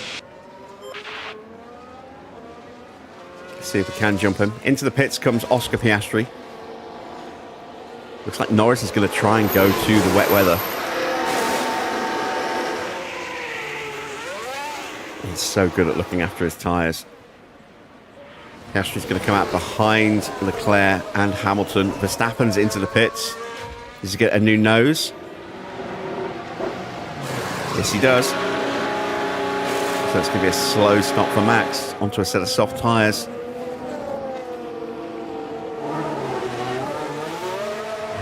Okay, Albon has stayed out. Magnussen's in.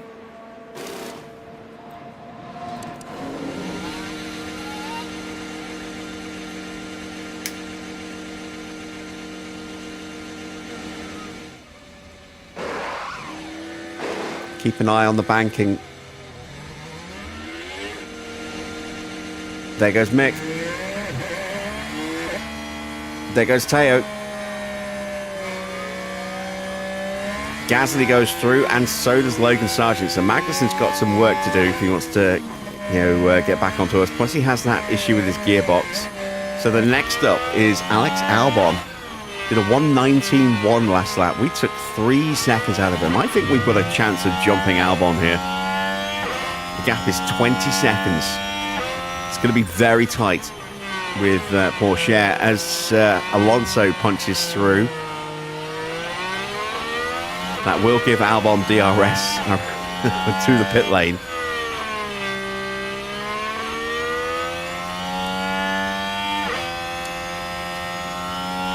Hamilton and Russell are both in at the same time. Soft tyres for both. There is Alex Albon.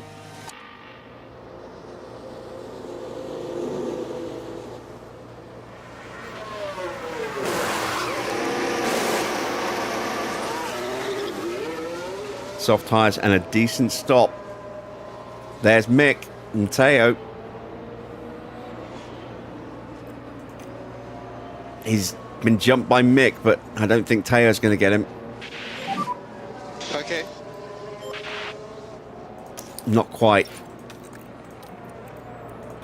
But we have jumped Alex Albon with Schumacher. Excellent stuff. Now we just have to see if we can stay ahead of him. That's going to be tricky because we know we do have quite a significant straight line speed deficit to the Williams.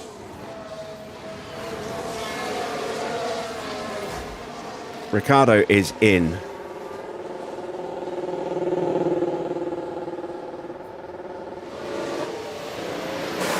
He goes onto a set of softs. Yuki Tsunoda goes through, back up into 5th place. There's a chance Ricciardo might get out in front of George. I don't know. Alonso is going to be close. There is Alonso. So he's undercut. He's been undercut by Alonso. Hamilton is still behind Ricciardo, though. Not a brand new set of softs. That is a set that has done a run in qualifying.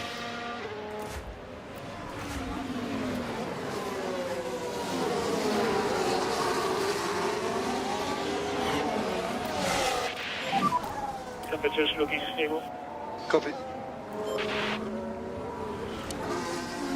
Let's go back to intervals.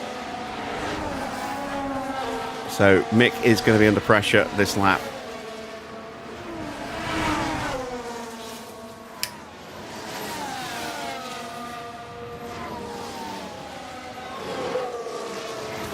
It's going to be under a lot of pressure. Albon's going to be dropping everything.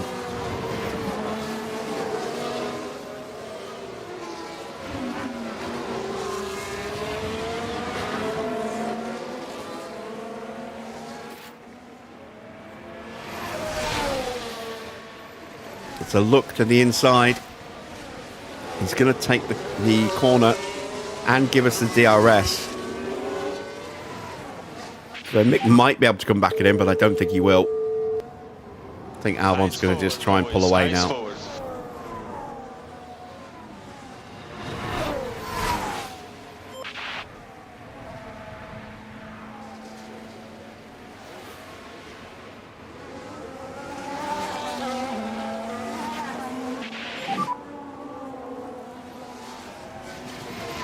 So P15, P16, it's not quite as high as I would like to be, but it's definitely an improvement on our performances over the last couple of races. So far, at least. Let's take a look at the weather forecast. You can see it's starting to get a little bit cloudier, a little bit more overcast. We are a minute away from the start of light rain. Still looking somewhere around the lap 30-ish mark. We have another yellow flag out there. It's okay. Albon has made a mistake. All that hard Let's work. see what happened there. Right, here's the action at turn 10. And he throws it away. Oh, and the car locks up. They took a gamble, and it was just too late.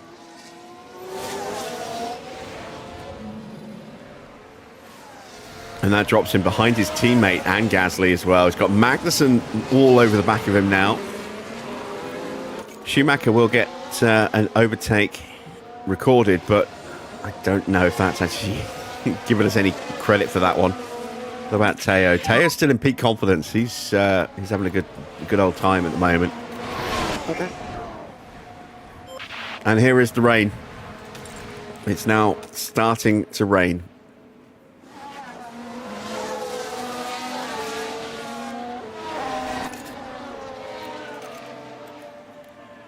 Tyres are looking pretty good. We've actually got a little bit of leeway, it looks like, in Porsche's tyres.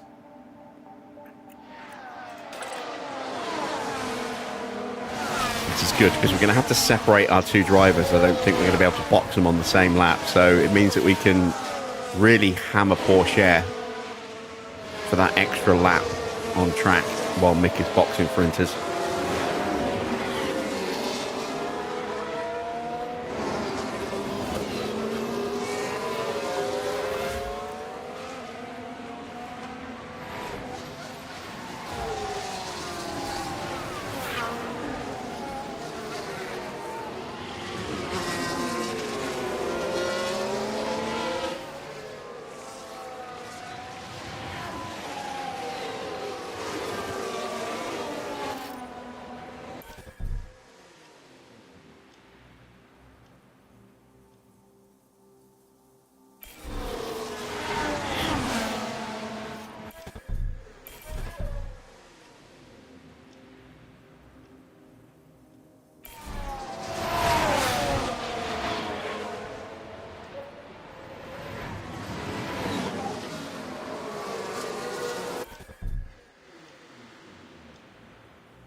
There we go, just trying to get a few action shots for our thumbnail.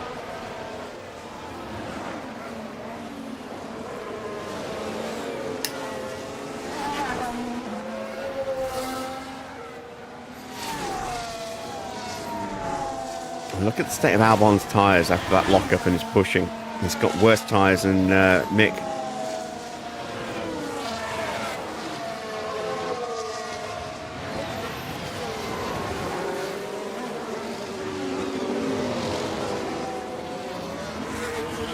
It looks like Porsche might be closing in on Mick. I think he's got the better adaptability rating.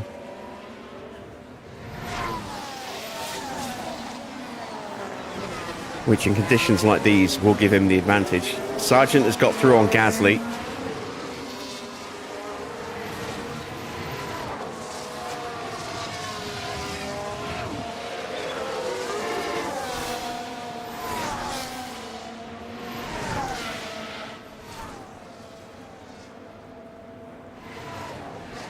And yeah, 1:16.1 for Teo.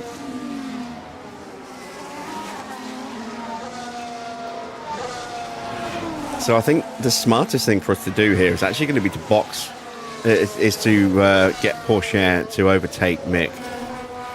It'll give Porsche that top up to get him right back at the top of peak confidence again. Mick will be able to recover his confidence back to starting level pretty quickly. And then we can really try and push Porsche forward a bit. He has got more pace, it seems, especially in these kind of conditions.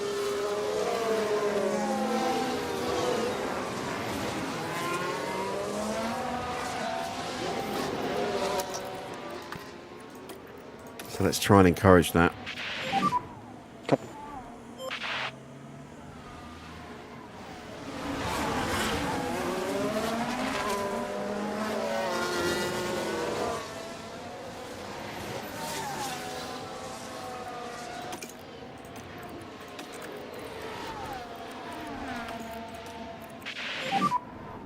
Eyes forward, no looking in the mirrors, no need to defend. Copy. Copy.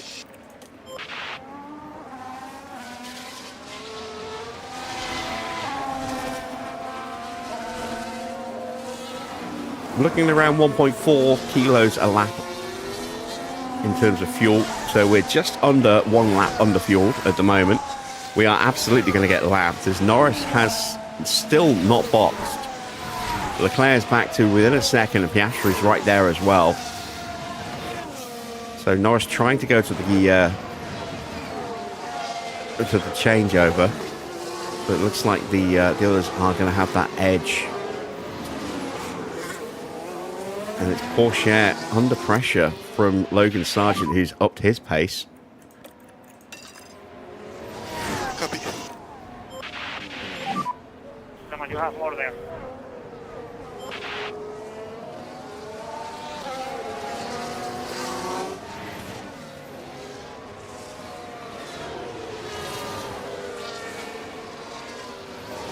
Have I got enough pace here to get through? I don't know if I do.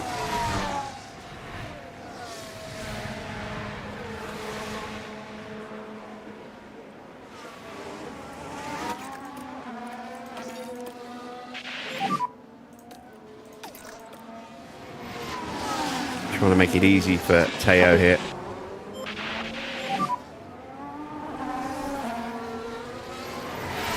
Copy.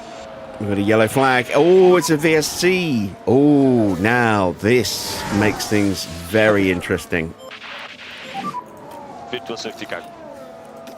Follow Delta time. Magnussen crashing. This is almost a carbon copy of what he did in practice. And with its gearbox in the condition as it's in, that will be a retirement.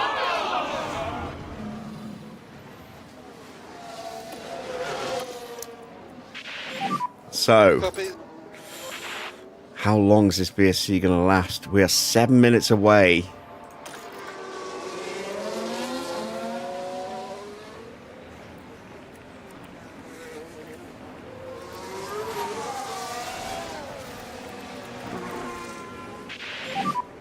There's a big crash.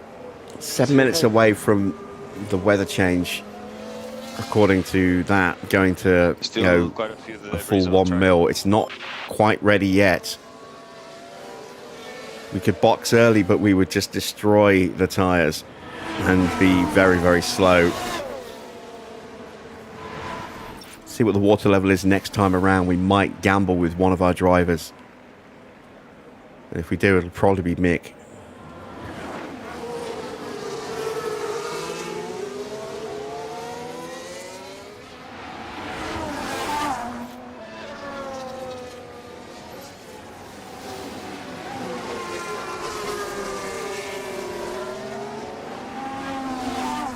It's still too dry.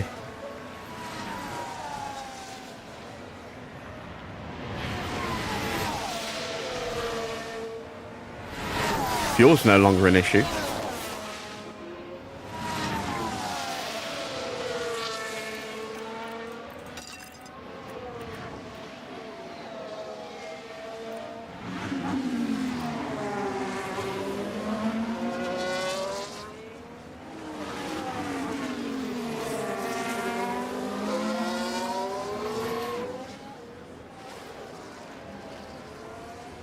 It's still too dry.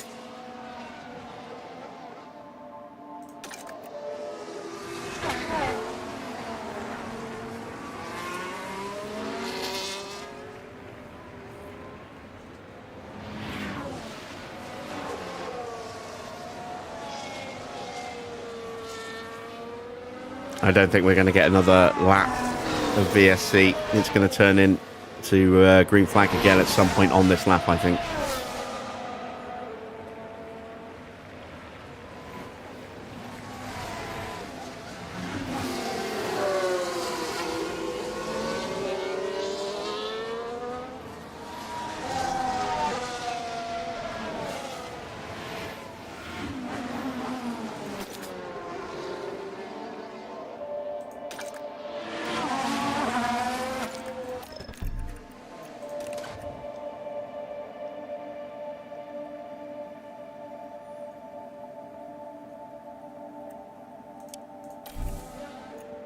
Here we go.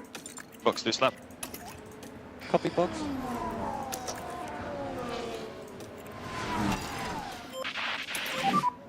VSC ending. Copy. Here is on. Let's get him. Copy.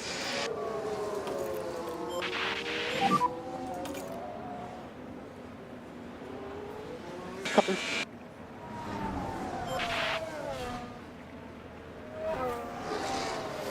Now we're starting to see some movement.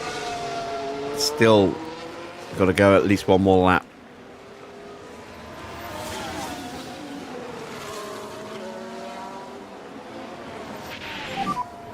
Copy, copy.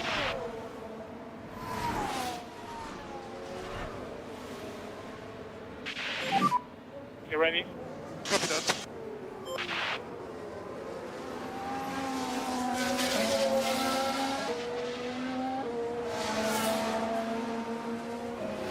Who's going to blink first on tyres? I might even have to go yet another lap here.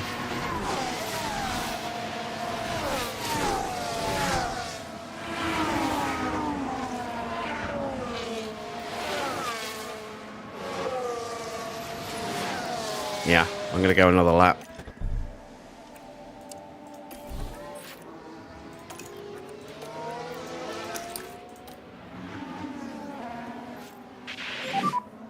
Okay, box, box, box, box. We've got a lot of spare tyre left to burn, so we may as well burn it. Copy, copy.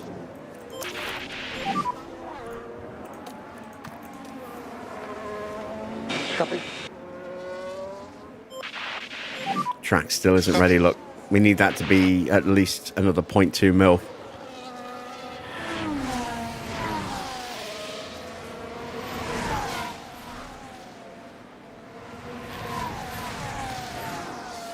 This may be the right lap for Mick to box. And then we'll box Porsche on the lap after.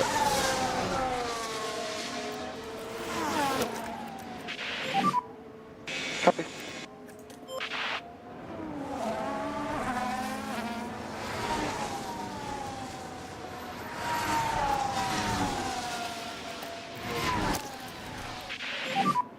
Copy, copy.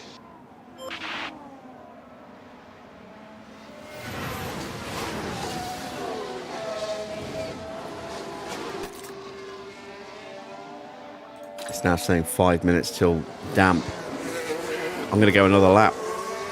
We are going to keep just pushing it back and pushing it back. It's still too early. Box, box, box, box.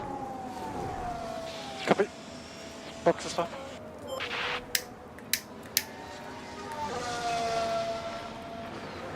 But all that extra tyre grip that we have, you can see the effect it's having on our pace around against the cars around us. We are closing down that gap to Hulkenberg. Still a really big gap, but we're closing it down. Logan Sargent is being left behind.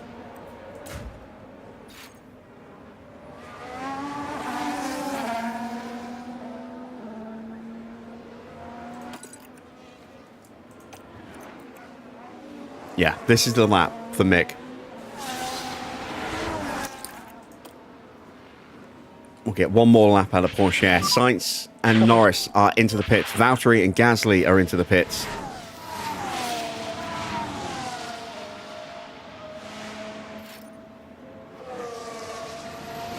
Tsunoda and Russell are in.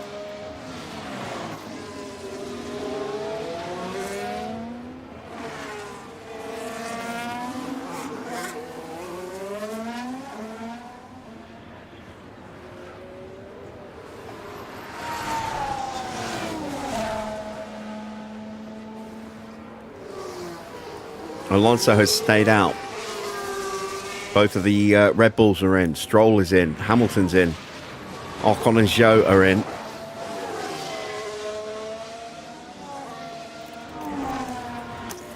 It's now a little bit too wet for Teo. It's perfect for Mick. But Porsche's got that extra tyre life to just burn up. We're going to box him. Get him in. Box. Copy, box.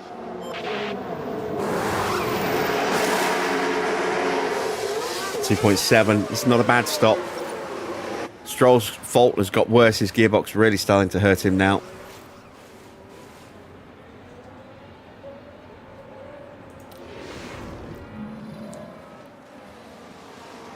Had a problem with the shifts on that last lap.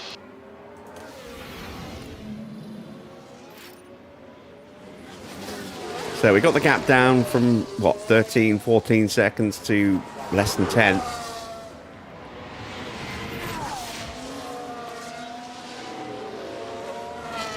Porsche did a 119 last lap.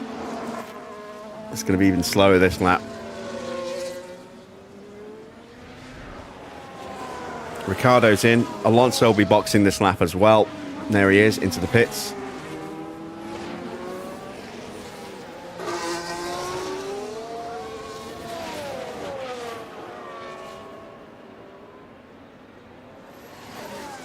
So hopefully, by sprinting the way we did, we've given Porsche enough of a buffer to Logan Sargent Pit lane. that he'll come out still in front of him. Mick will go through. There's no question of that.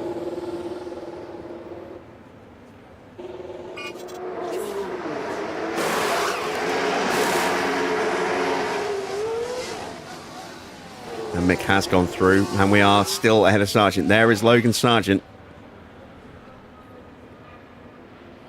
So we've got a little bit of gap between our two drivers again to keep the pressure off the tyres in the dirty air, and we still got a healthy margin to Logan Sargent as well. So that's actually worked out reasonably well for us. Oh, a fault for Leclerc. How many times have we seen his... The engine stopped. How many times have we seen his amazing race pace undone by a fault this season?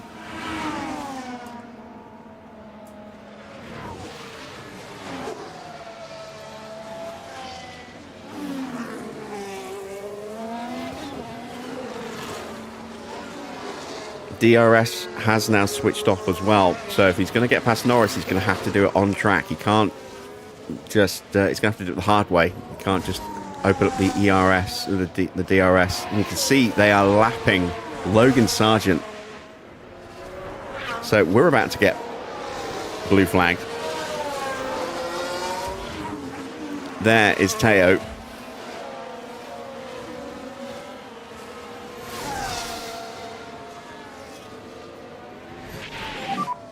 Pressures on temps looking okay. And there is Lando and Charles.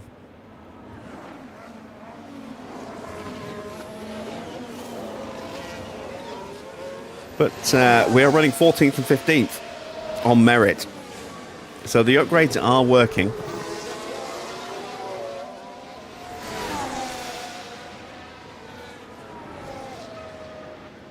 They have given us that little bit of extra performance.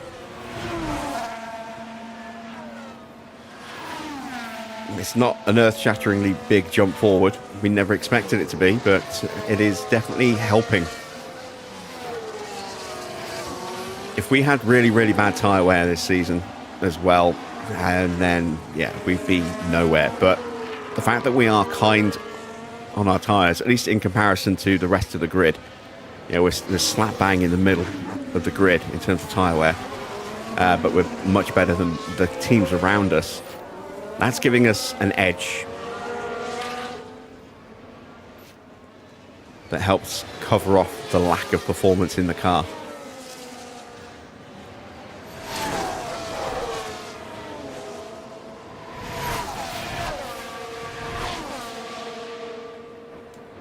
All right, so we are about to get hit with blue flag. So let's go into harvest, Copy. just so that we can try and encourage that to happen in a slower area of the track.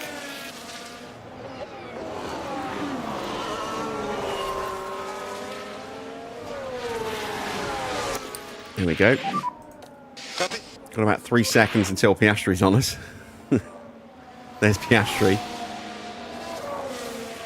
So it's not great that we're going to get hit with quite a few blue flags in succession. Mick's got a bit more breathing room.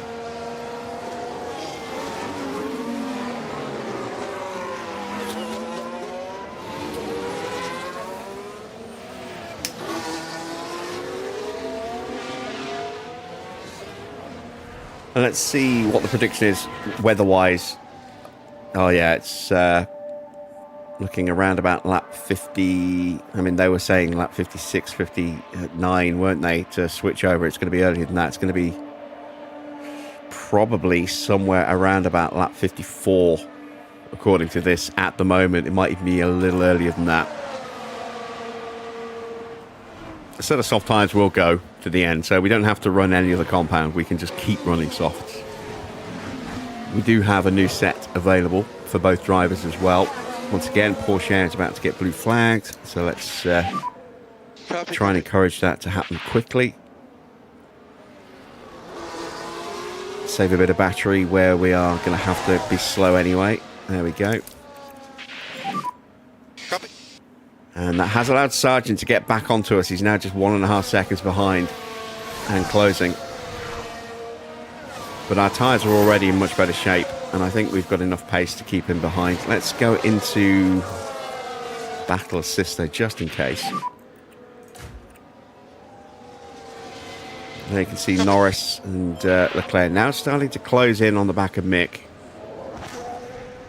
Kind of matching pace with Hulkenberg at the moment, but we're looking after our tyres better than he is.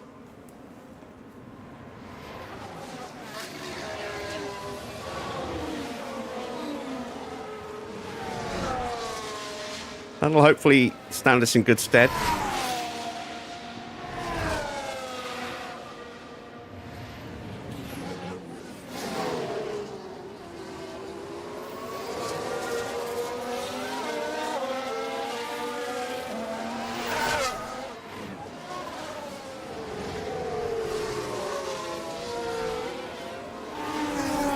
And fuel is not an issue for Porsche now. And it won't be an issue for Mick in a moment.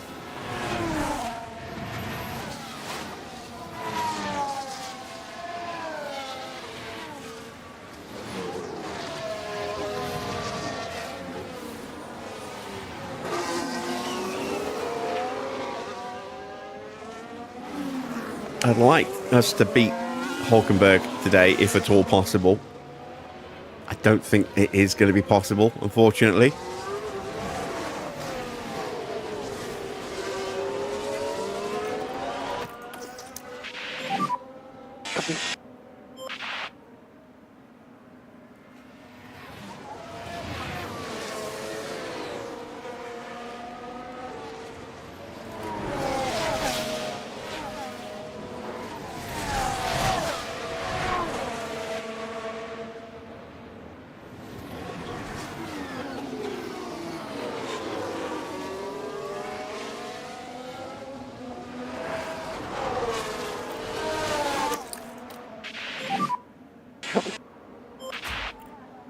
Let's cut our attention back to Porsche.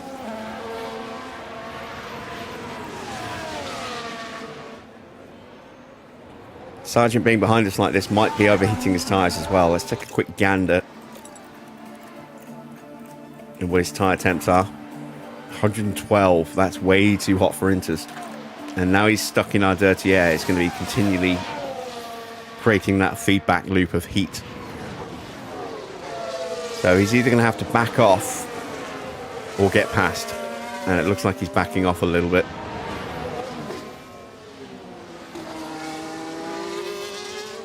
We have some battery to spare as well. We're going to hang on to it for now.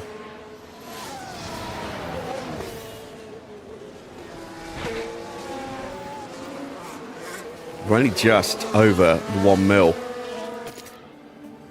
But I don't think we're going to see DRS. As you can see, the prediction is that it's just going to keep getting wetter till around lap 50-ish and then fall away quite quickly. But our weather centre isn't brilliant. So we'll see. They see the gap has opened up a little bit. Sargent dropping away. That might be his tyres just wearing out quicker than ours are, or it might be him just backing off to look after the temperatures. Yeah, temperatures are down. He's now that he's dropped behind us a bit further. So he might be looking after his tyres a bit now.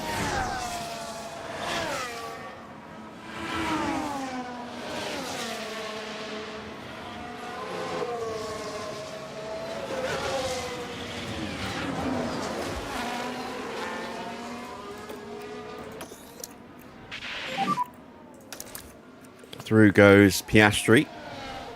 We've got Sainz coming up on us in a minute, and this is where we're going to use a bit of battery just to prevent Sargent from trying to slipstream his way through on the back of Sainz.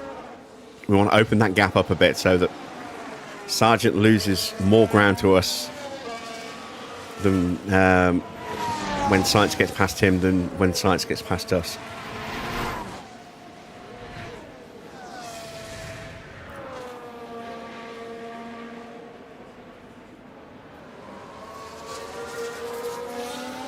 And we are going to see,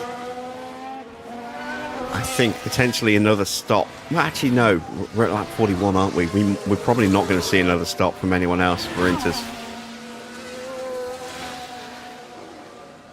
We're going to let the rain get a little bit more intense, or at least the water level get a little bit higher, and then we're going to start to push the Inters and use that extra grip that we've been collecting to try and open the gaps up again.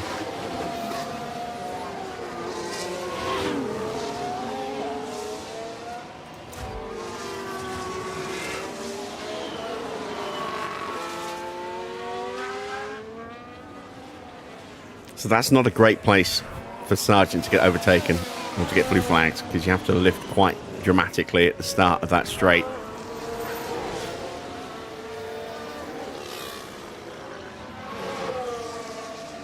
Hopefully we'll get past in a much kinder position. Copy. Oh, Leclerc's engine's getting worse. Are we going to see a retirement from Leclerc But here? it looks like they're carrying some kind of fault.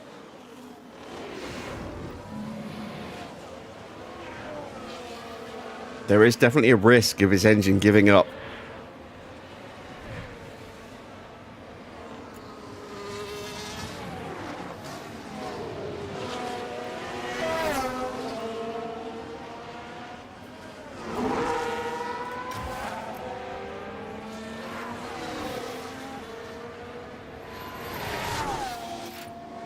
All right, Hülkenberg is right on the back of Stroll.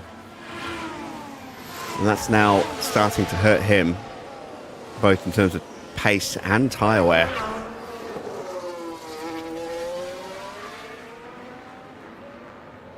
And we are now closing him down slightly. Now, if these two put pressure on each other, that's going to slow them both down in general. And Hülkenberg's in the pits. So we are going to see some extra pit stops. That's unusual. I was not expecting him to stop. I mean, we are, what, 10 laps away from going on to new tyres, you know, to dries again. Mick's going to get through. Hopefully Porsche will as well. There is Teo. Teo's actually not going to get past. Okay, we need to push a bit Maybe more. that's why he boxed. Just to stay ahead of Porsche. And try and stay ahead of Mick.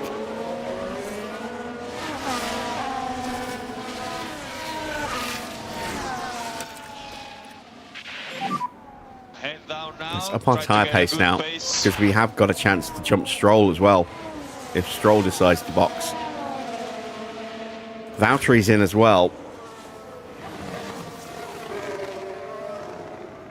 Like I say, we are not that far away from the track drying up in the grand scheme of things. So I'm very surprised that we're seeing people boxing with 60-odd% left on their tyres.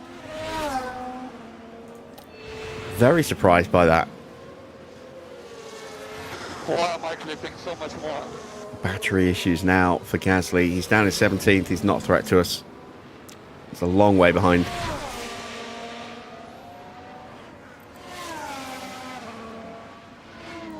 Oh, look how quickly our tyres are overheating.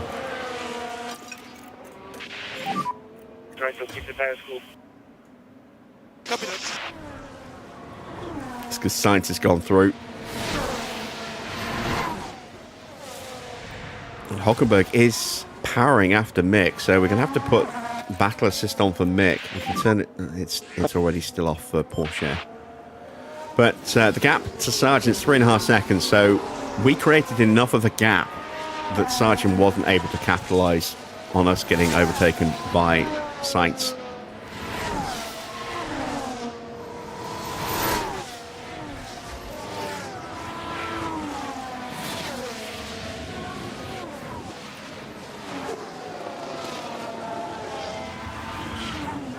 Schumacher and Hulkenberg are fighting for best of the rest, you know, highest of the non-scorers. Hulkenberg is 1 place ahead of Mick at the moment. They're both on 0 points.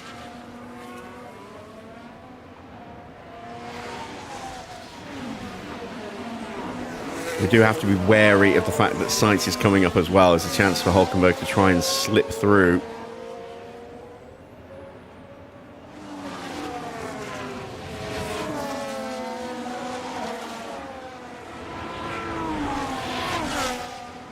We are definitely closing in on Lance Stroll. Look, Lance Stroll with 120.1 last lap.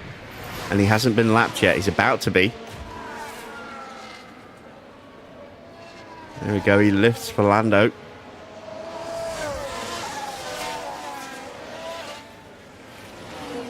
So he's now, if he boxes, going to drop behind Teo. I don't think he will box. Like I say, I'm still surprised that Hulkenberg and Valtteri both boxed. I know those cars are bad on their tyres, but even so, it seems like a very odd move. Let's turn Porsche's tyres back up again now. Try to pick up a bit more pace.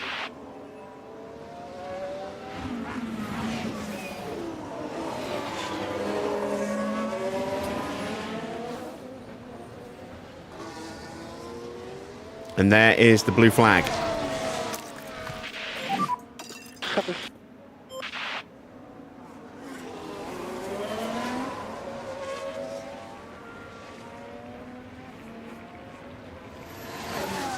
I don't think we're going to be able to repeat the same trick, or at least to the same effect, of pulling enough of a gap over Hulkenberg, with Hulkenberg being on brand new tyres. But we can at least try and make it harder for Hulkenberg to squeeze through.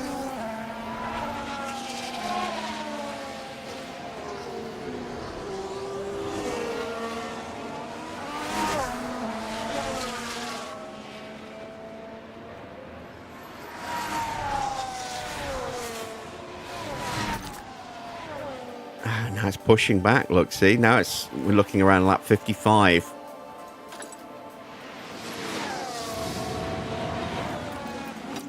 So let's start to look after the tyres a little bit again. Cool down. Cool down. Copy.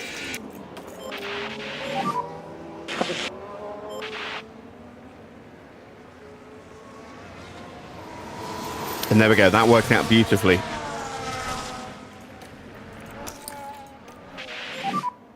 Copy. So we have kept position over Nico Hulkenberg. Lovely stuff.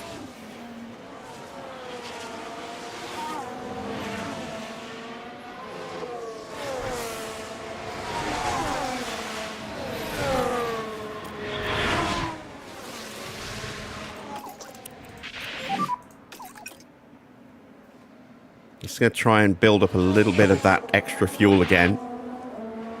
Ready for when we do switch over back onto softs.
don't think I've ever done a rear wing shot like this before.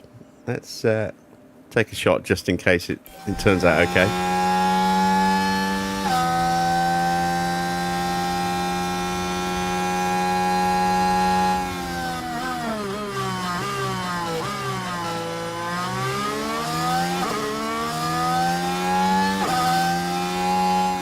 We are definitely closing in on Stroll. I mean, I know he's been lapped a couple of times recently, but he's got some clear air now. We've got some clear air. Let's see what our pace is against his this lap. At this rate, Sainz is going to get him before the rain stops. And if we continue to keep just pulling in a second or so a lap, we could actually have a chance of jumping Lance Stroll in the pits. I don't think we're going to do it in the race, in dry weather conditions, but who knows, maybe in the wet.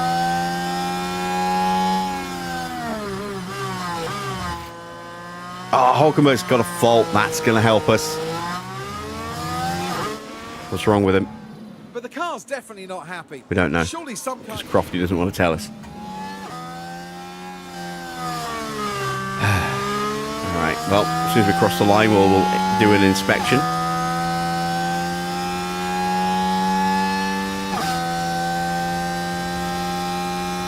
Yeah, we were a second quicker than Stroll again on that lap. So what is wrong with Hulkenberg? Gearbox. Ah, good. His engine's not looking too clever either.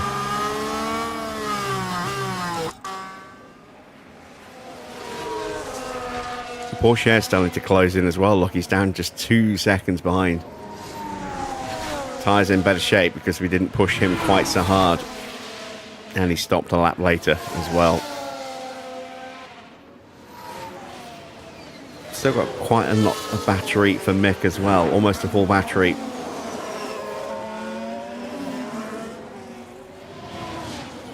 And that is Stroll getting blue flagged for Carlos Sainz, so that'll be another couple of seconds taken out of him. Gap's under 5 seconds now.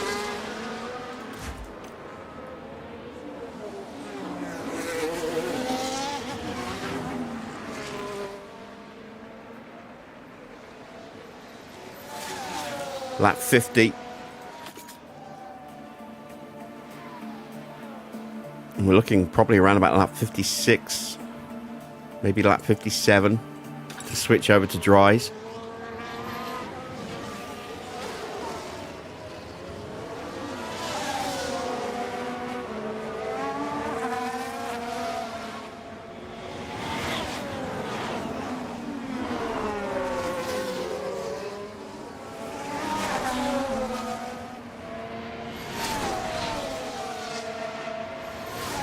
And look at where Red Bull are and look at where RB are.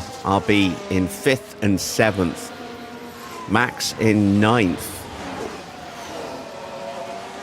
Is nearly 10 seconds behind Ricciardo, and Perez is another 16.5 seconds behind Verstappen in 10th.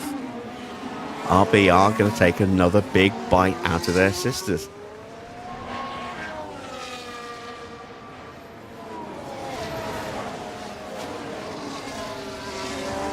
16 points on offer at the moment for RB, just 3 points for Red Bull.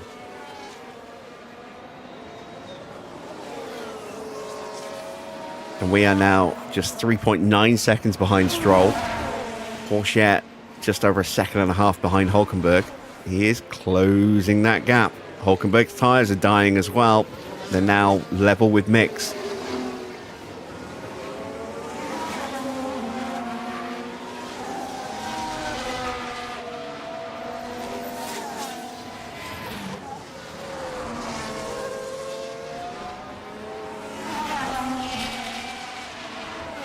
We're at 1.5 mil.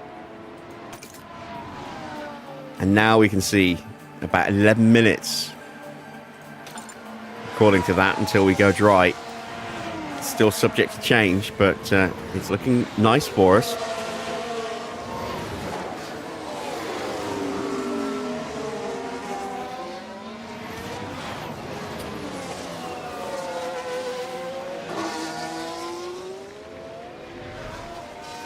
We can actually see Stroll on the same screen as us now.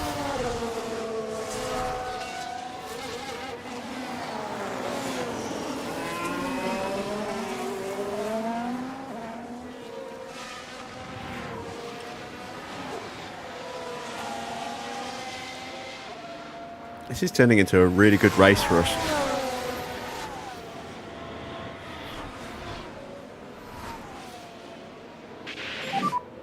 Currently P13.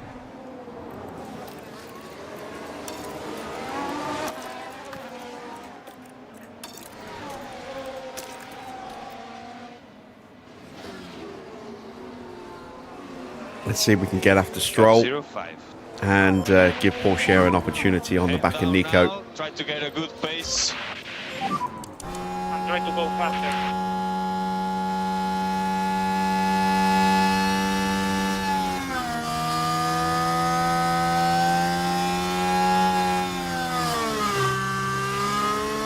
This is pretty much as wet as it's going to get, so this is our best opportunity to push the tyres without them overheating quite so quickly. They're still going to overheat, That's my mid. but the track isn't going to get much wetter than this.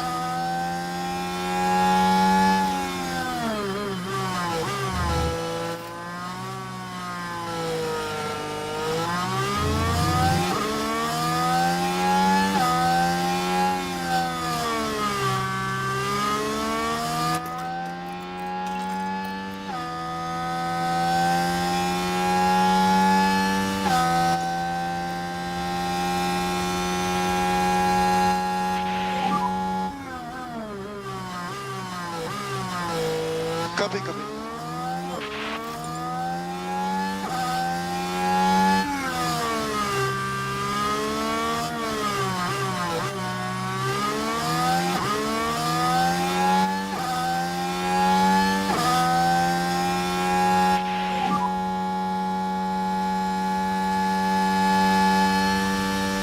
We can recover it, okay? We're going to get him. We've got to get him probably before the banking, because I don't think we're going to have enough straight line speed to get him on the main straight. Hulkenberg is trying to catch back up to Mick again.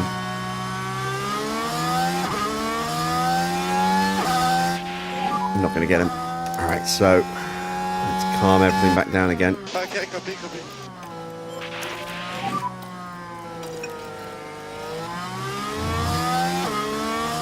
Copy.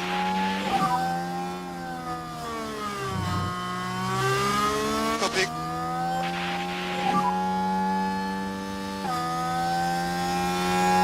Copy.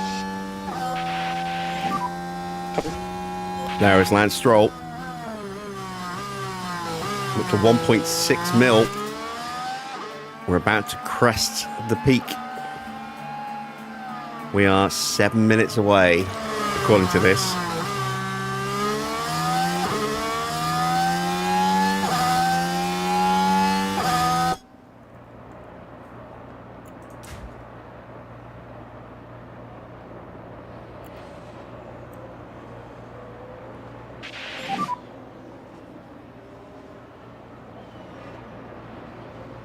In a long race. Head down.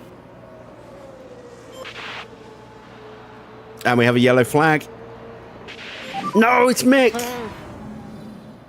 Yeah, good. Copy.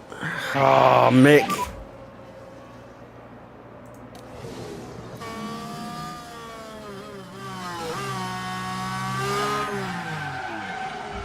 Oh, bugger. Oh, Well, that's hurt his tyres a little bit, but How about the time? no damage to the car, which is the important thing. It's a bit.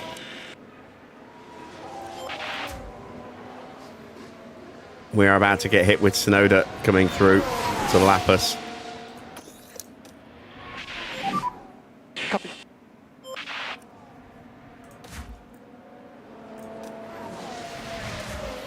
And it's definitely getting a little brighter in the sky. See the sun starting to come back out.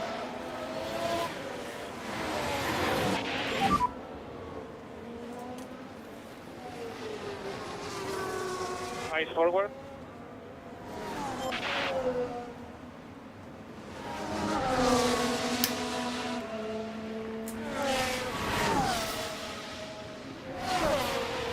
We are moments away from the rain going bye-bye.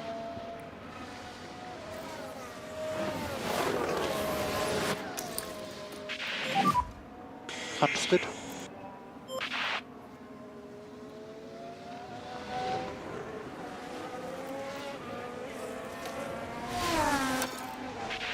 Now's the time to just push Porsche with whatever he's got left.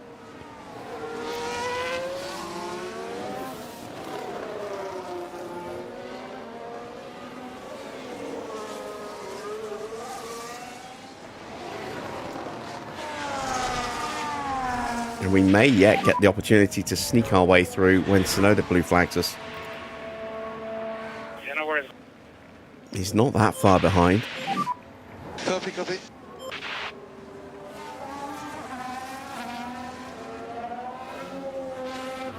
We've got enough of a gap between our drivers now as well. It would be nice if we had Porsche in front, because he's definitely got more pace than Hulkenberg. He just can't get through.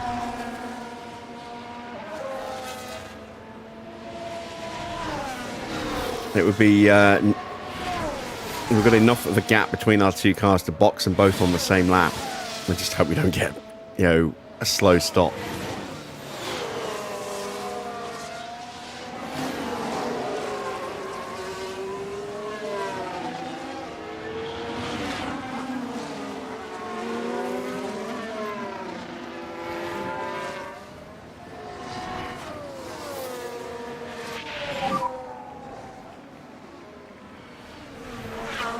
Copy.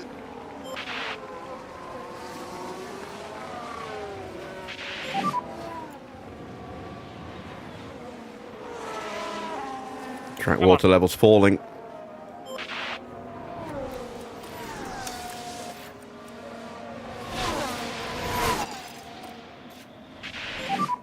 And see you've got the pace, mate. Let's full pressure.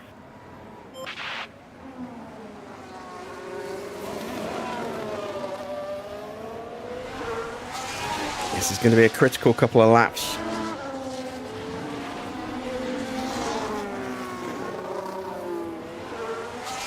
Once Hulkenberg gets onto softs, he's going to be quicker than us. So, any chance of getting ahead of him, I think, has to be taken now. That's why we're ramping up the pressure a little bit. Copy, copy. His tyres are almost gone. He might have to stop a little bit earlier than would be ideal. That's kind of my hope as well, putting him under pressure, make him burn his tyres a little bit harder, trying to stay ahead of us.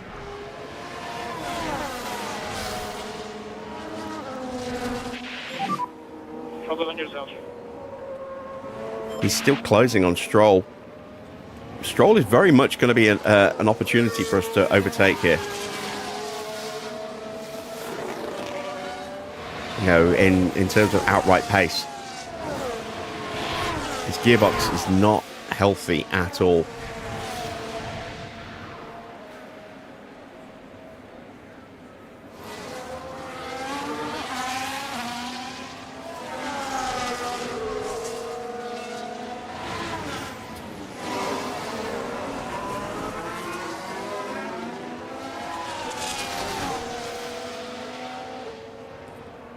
So Mick was saying lap 55, wasn't he?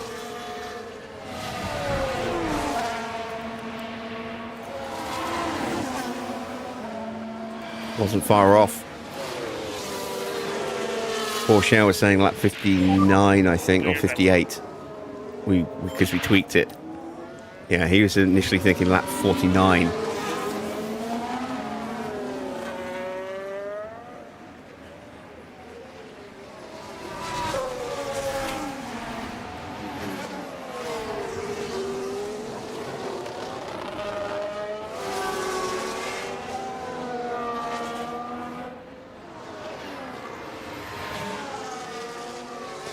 We're close enough to have a look, but unfortunately, he's close enough to get that slipstream from Stroll. DRS will be active on the next lap as well.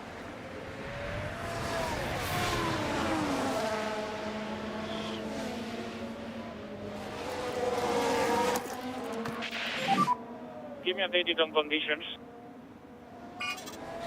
Might not be able to actually get the overtake done here. We might just be burning up our battery for no reason. But I want to use this extra grip while we have it. Copy. I'm going to box Mick. And I might yet box Teo this lap as well. Box, box. Copy for box. Can we keep Hulkenberg under enough pressure that he doesn't get DRS?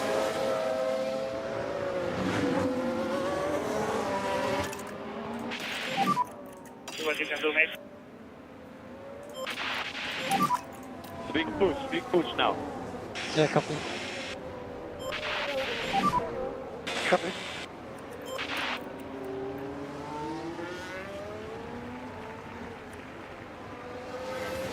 I'm going one more lap with Porsche.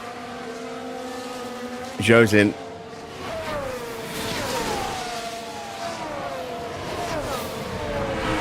Stroll's in. Hulkenberg isn't in.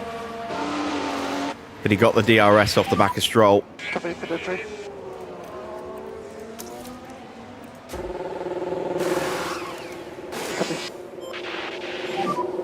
Copy. Got George Russell right in behind us as well.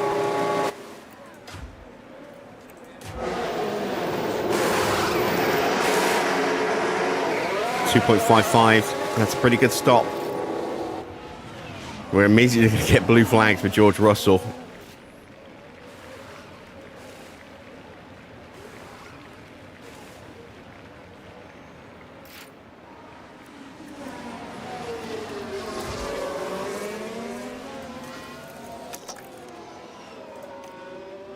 Come on.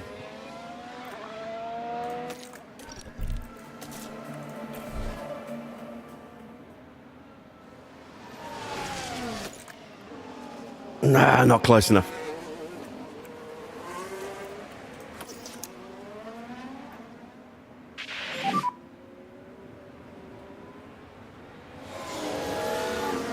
In 2 seconds, guys. Yeah, man, no stress. Just do it. Do your best. Come on. Pit lane.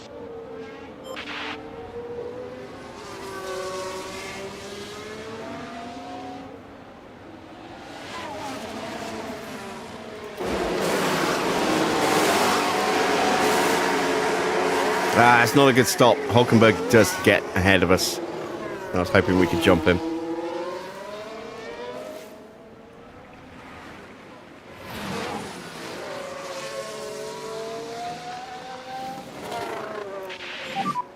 So Russell has moved through. 1.4 ahead.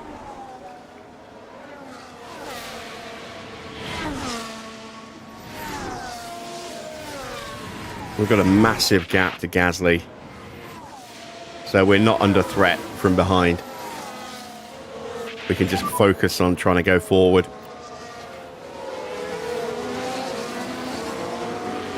I'm deliberately slowing down with Porsche because I want to have the DRS at the start of the lap.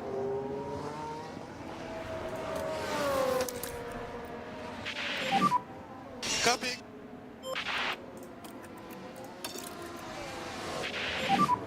Try to get these tires up, okay? I'm just hopeful that I was close enough. I don't know if I was. We'll find out in a second. No, we weren't. Mick was.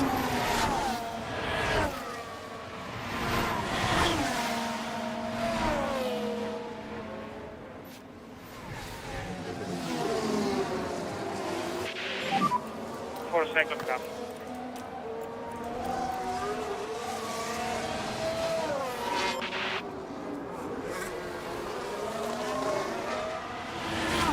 We are going to get blue flagged again in a second for Daniel Ricciardo. There's a little bit of a gap to Lewis Hamilton. Pressures and temps are looking stable. New fastest lap for Lando Norris, who has a pretty comfortable lead over his teammate. Norris is going to win this. Leclerc might not yet get on the podium. Sainz might be able to catch and pass him.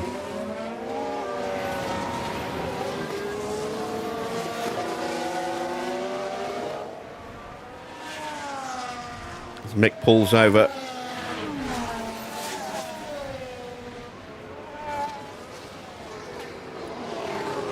Lets Ricardo through.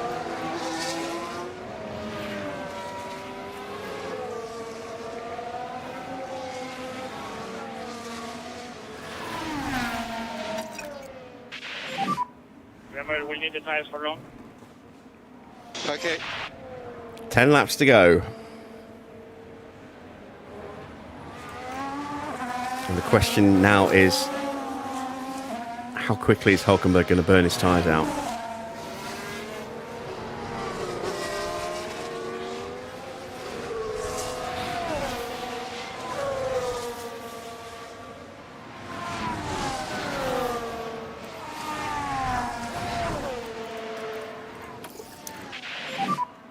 Copy.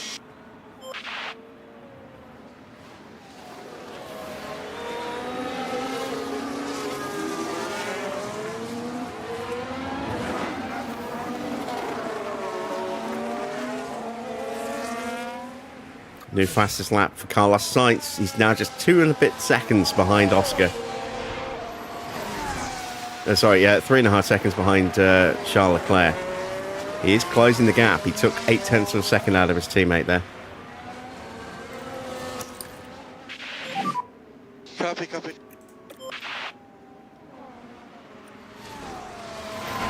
Hulkenberg's definitely pushing hard. So is Stroll, but Stroll is lapping slower. They still haven't been caught by George Russell.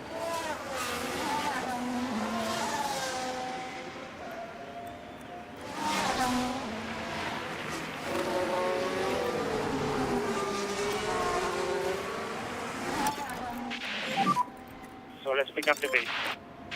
Now we're going to start to push our tyres. Now, try to get a good pace.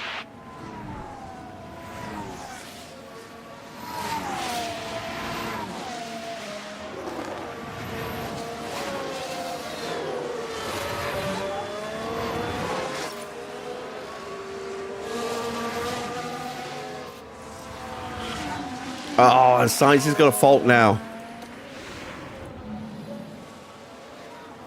I cannot push. Something is strange. Ferrari flipped the kill switch in his car to keep him behind his teammate.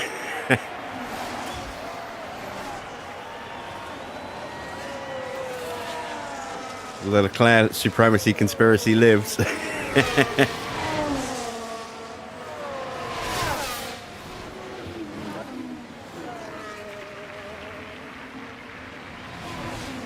So these two are comfortably ahead of us right now. 7 seconds is the gap.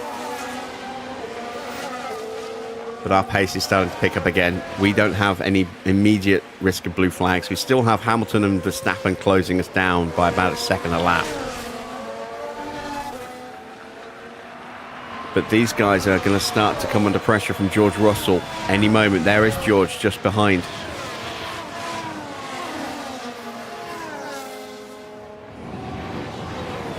And once they get hit by George, they're then going to get hit by Ricardo. And that will give us an opportunity to try and close up.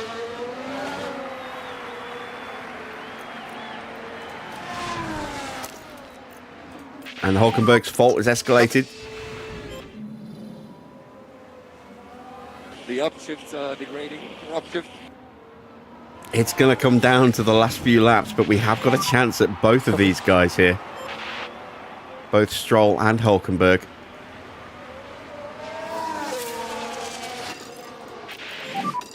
Push, push. Copy, copy.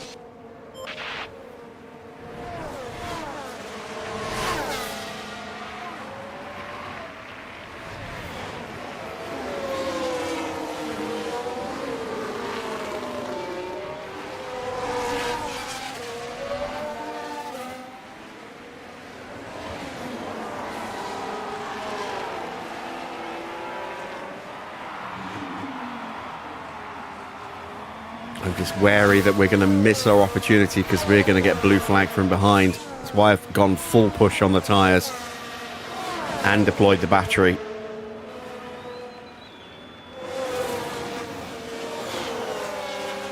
And there we go. George is through on Hulkenberg, and now so is Ricardo. That's actually worked out quite nicely for Hulkenberg on that one there. There's us. Gap's down to just 3 seconds, but Hulkenberg's about to get some DRS here.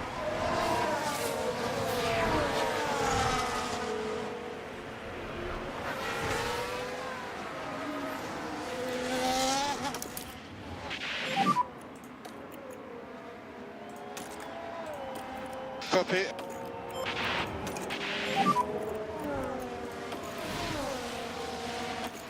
Copy.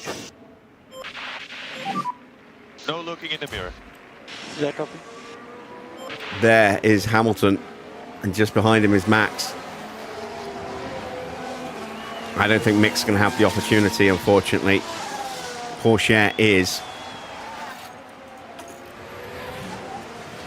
Don't have a huge amount of fuel left, maybe half a kilo to play about with.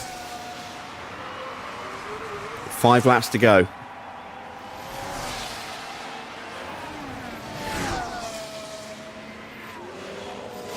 Stroll's about to get blue flagged.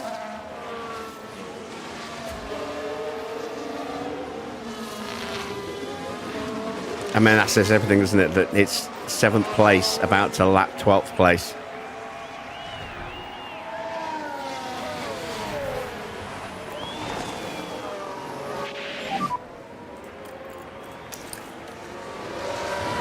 Copy.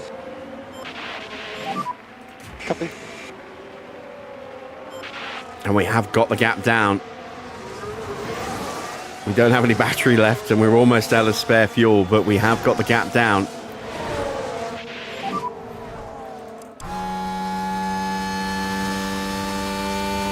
Let's try to do Looks like we're doing enough to stay ahead of Hamilton and Verstappen just about. same fuel.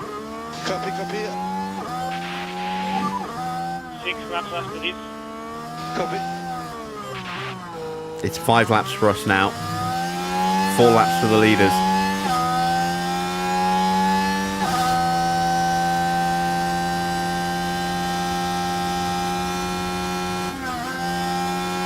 Oh, it's a crash for Sargent. Is that going to bring out? No. Thought that might have brought out a red flag, or sorry, not yet a red flag, a VSC. Watch out. Logan Sargent having a little coming together there with Valtteri, I think.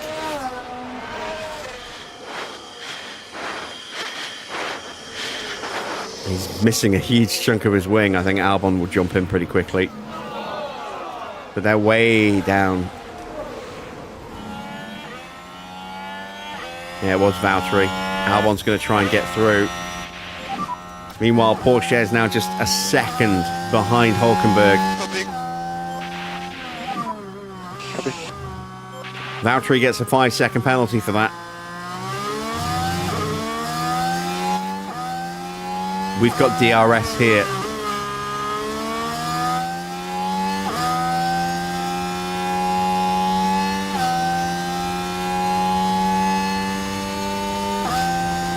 Four laps remaining. 5 laps to go, mate. Copy.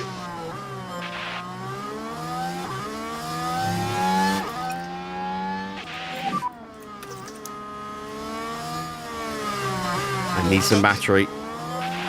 Can't do anything without battery.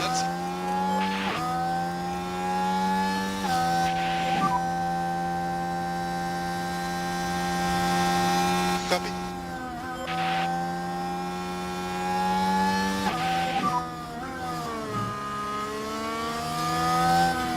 Copy.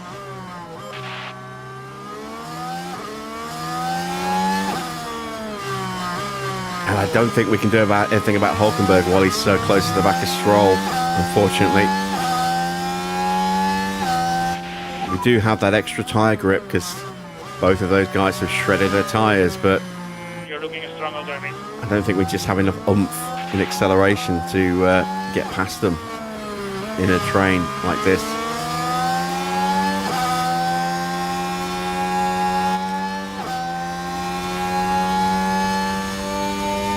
Let's try and throw it up the inside.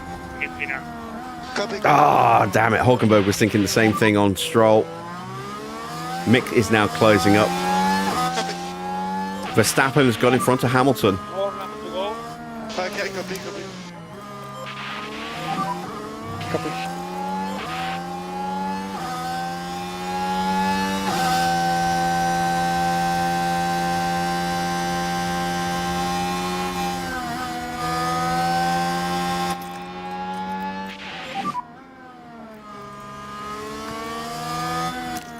Copy, copy.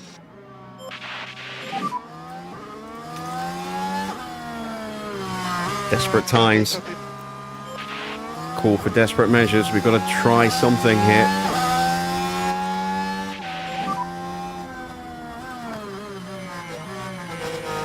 Copy.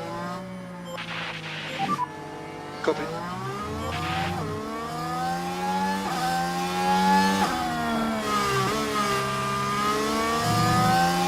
Hulkenberg has lost the DRS.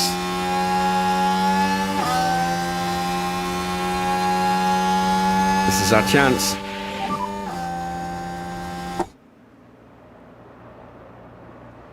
In 2 seconds now.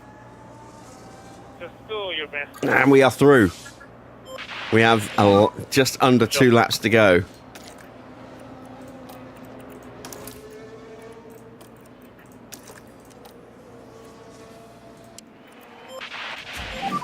Now, can we get Mick through as well?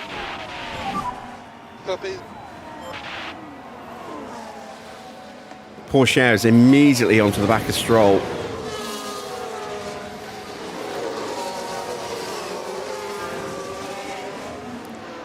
And Max is closing in as well. This is really not ideal for us.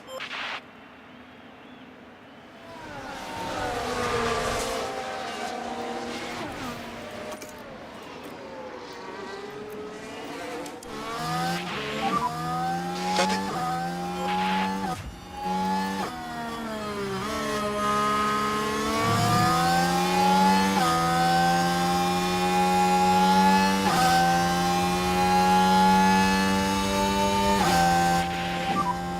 Lap 03.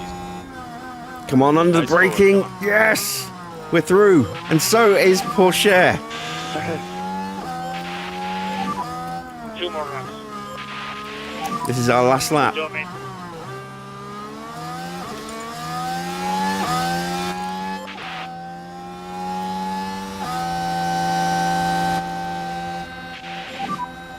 Okay, copy.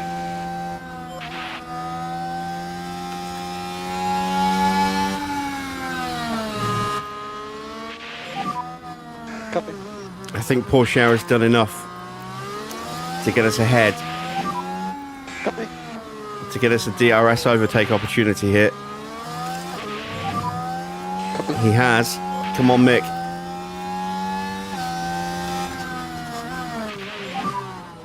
Yeah, copy. It's going to come down to who's got the pace over the line. Oh, God, please tell me I'm going to make it with Porsche. I've just seen the fuel.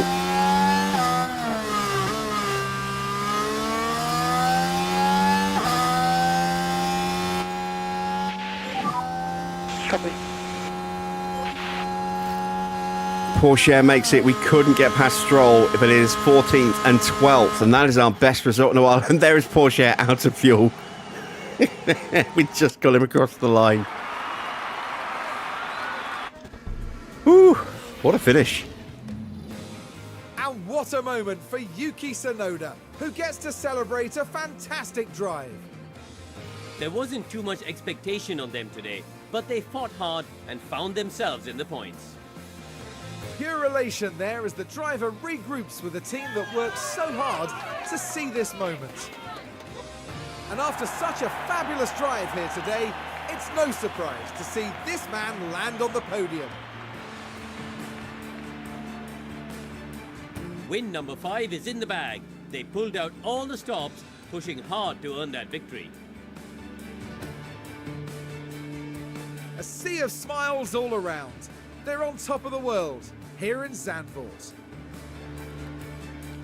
So it's another good weekend for McLaren. Another 1-2. Another win for Norris. And stretches lead at the top of the standings. Well, Karun, how do you think they'll be feeling in the team garage at the end of that?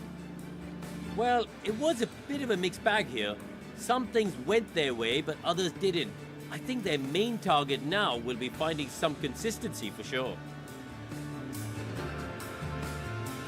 And that then marks the end of events here at Zandvoort. We now look ahead to the next round in Monza in Italy. The Temple of Speed is waiting and the teams will be ready and raring to go.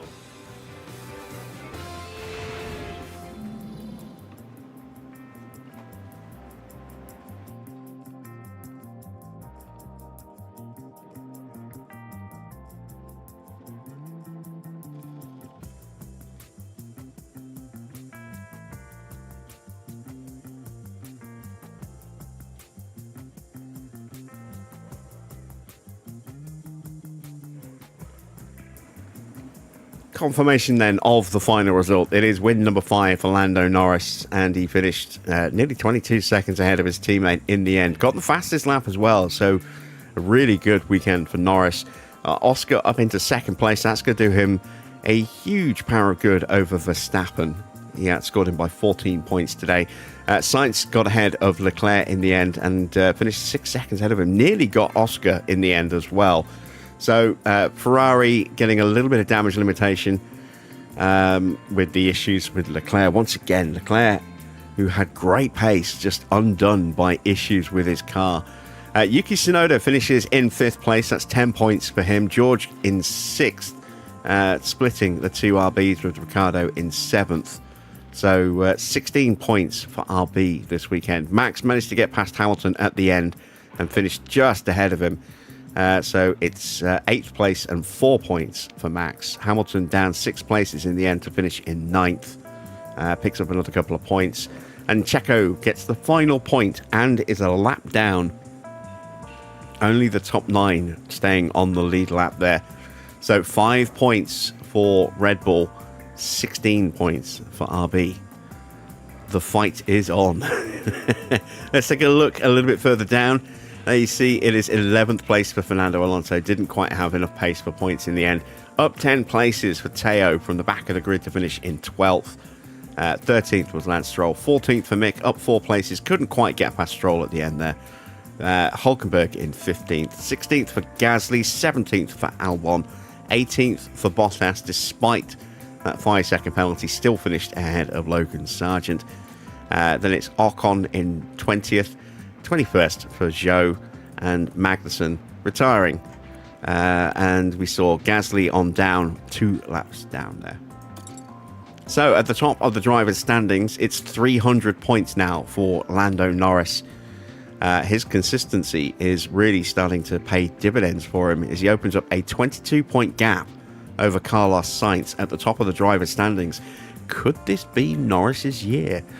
Got to imagine that Ferrari are going to come back hard at the next race at Monza. Charles Leclerc on 265 is 13 points behind his teammate. Lost another 3 points today. Max in 4th, just 4 points for him. He's now definitely under pressure from Oscar, who is 16 points behind in 5th on 178.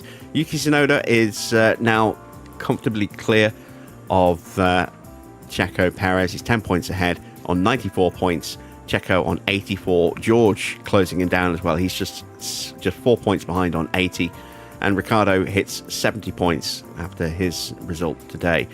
No points for Lance Stroll. He stays 10th on 35 points. Hamilton closing up by another couple of points. Then it's Alonso in 12th with 25 points. Pourchaire stays in 13th ahead of Albon. Valtteri Bottas stays in P15 on a point. Hulkenberg has managed to stay ahead of Mick, unfortunately. So Nico is still best of the rest of the non-scorers. Then it's Gasly from Ocon, Sargent from Magnussen, and Zhou bringing up the rear. And Evelyn Clark. You definitely want to watch this one back. It was a good race. So, top of the standings, Ferrari picking up just 27 points. Big points for McLaren. Maximum points with the 1-2 and the fastest lap. They are now, quick mental maths, 65 points behind Ferrari and definitely hunting them down. 278 points is the total for Red Bull. They're now 200 points behind McLaren. And as we saw Red Bull under pressure from their sister team. It's mild pressure at the moment, but it is starting to build. That gap is now down to 114 points, and Red Bull consistently chipping away at consistently chipping away at Red Bull. So I am expecting these two teams to be much closer come the end of the season, and it's not impossible that RB could become the third place team here.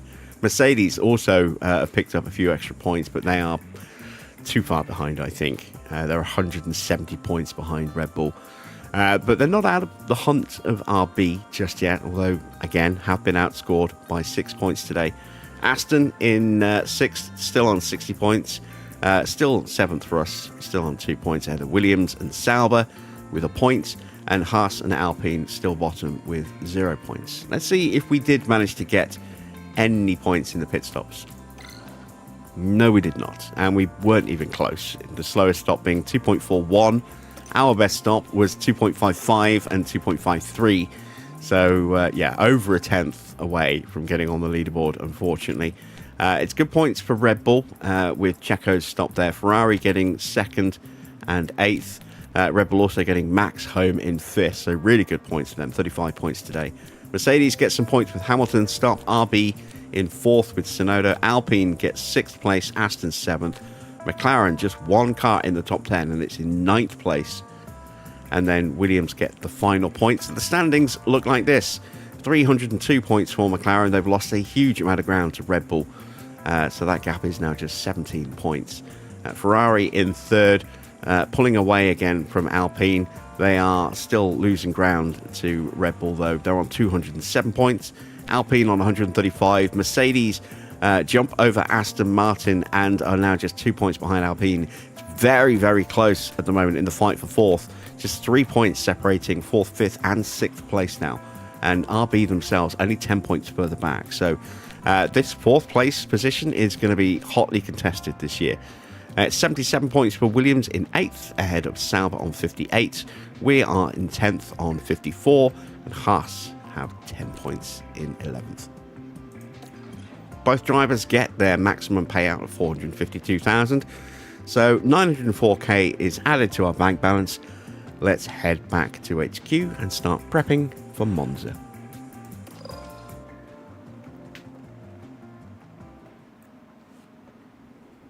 Both drivers are in maximum confidence or maximum mentality, which is excellent news. Got something that is urgent that requires our attention in the box. That always worries me. Carlo has been poached by Mercedes. So he was initially offered a contract by Red Bull, and we were fine with him going. And then Mercedes stepped in and offered him a deal as well. And he's chosen to go to Mercedes on a 2-year deal. That's fine. So we'll lose Carlo at the end of the year. Absolutely fine with that. We're going to get a staff poached email soon, I think, about Powell, given that he is being replaced by Hugh Bird next season. Did we come through unscathed? No, we lost an underfloor. Okay, that's not ideal. I do still have spares, though, so we can sort that out. We've got just enough to get another project underway, so let's jump on that while we can. Let's get... can't do front wing. Got to save money for the front wing.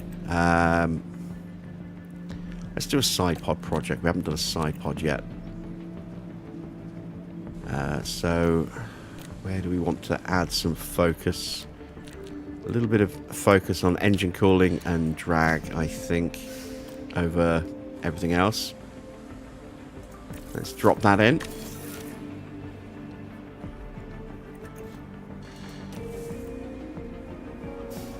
So we can acknowledge that. There we go.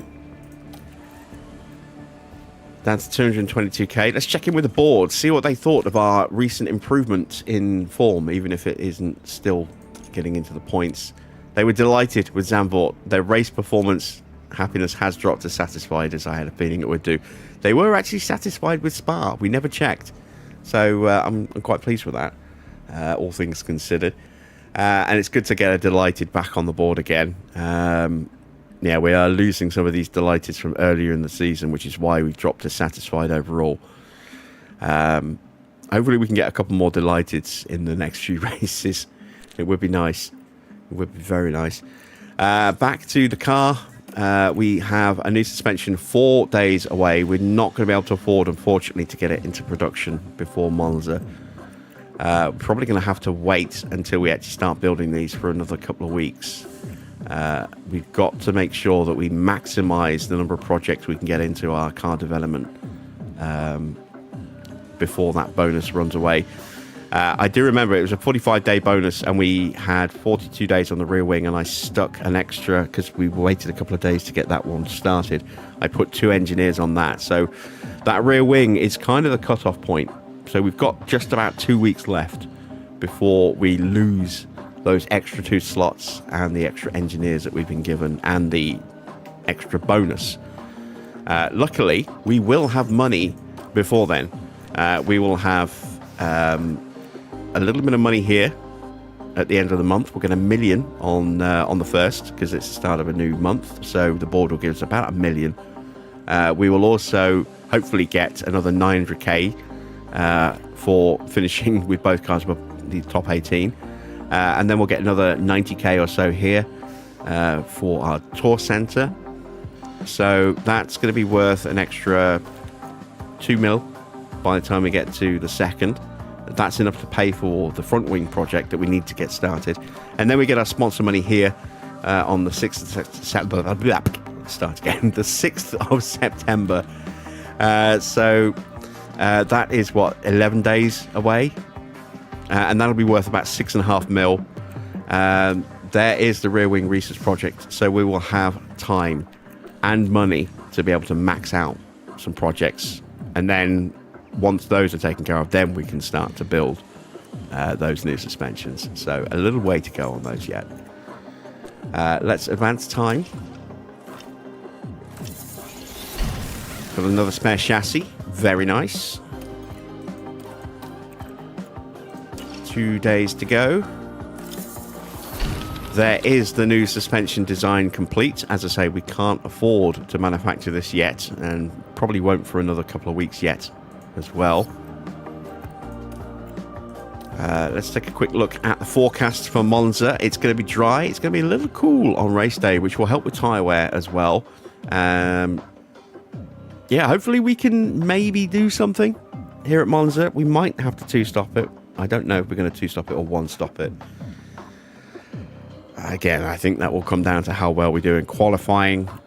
We'll be putting the best engines that we have into the car. After Monza, we go to Baku, another fast circuit. And then after Baku, it's Singapore, and we can put an older engine in for Singapore. Austin, Mexico, Brazil, Vegas, and then off to the Middle East again to end the season. So the number of races remaining is coming down. We are still hanging on in 7th place. We are still not seeing anyone else pick up any more points around us, which is excellent news. Just checking our facilities. Helipad has slipped. We need to refurbish that. It's only 120k, so we have to go for that. We can afford it, luckily. Getting a little low on the tour center, but it will hold together long enough for us to get the most out of it before we get our sponsor money, which is good. And that is it for today. So I hope you've enjoyed tonight's race. If you have, drop a thumbs up. That would be much appreciated. If you're not yet subscribed, why not consider subscribing as well, so that you can catch more of these live streams. And be sure to hit that bell for notifications so you know when they go live. Also, it'll get you notifications of new video content dropping as well. There'll be more Construction Simulator 3 coming over the next few days. There'll be another episode of American Truck Sim tomorrow. There'll be a couple more episodes of the Precinct before we wind that up. And then we'll look to put something else on as well to fill the void. So definitely stuff in the works. Keep your eyes peeled on those. And as I say, we'll be back at the usual time tomorrow, 8 p.m. for round 16 as we head to Monza. Who knows? Maybe if strategy works our way and we get a lucky safety car, maybe we could sneak a point. That would be nice. So keep your fingers crossed on that one. You'll have to definitely tune in to see how we do. Until then, that's it from me. Thanks for watching. I am Jim Bob, and I'll be back with more F1 Manager very soon.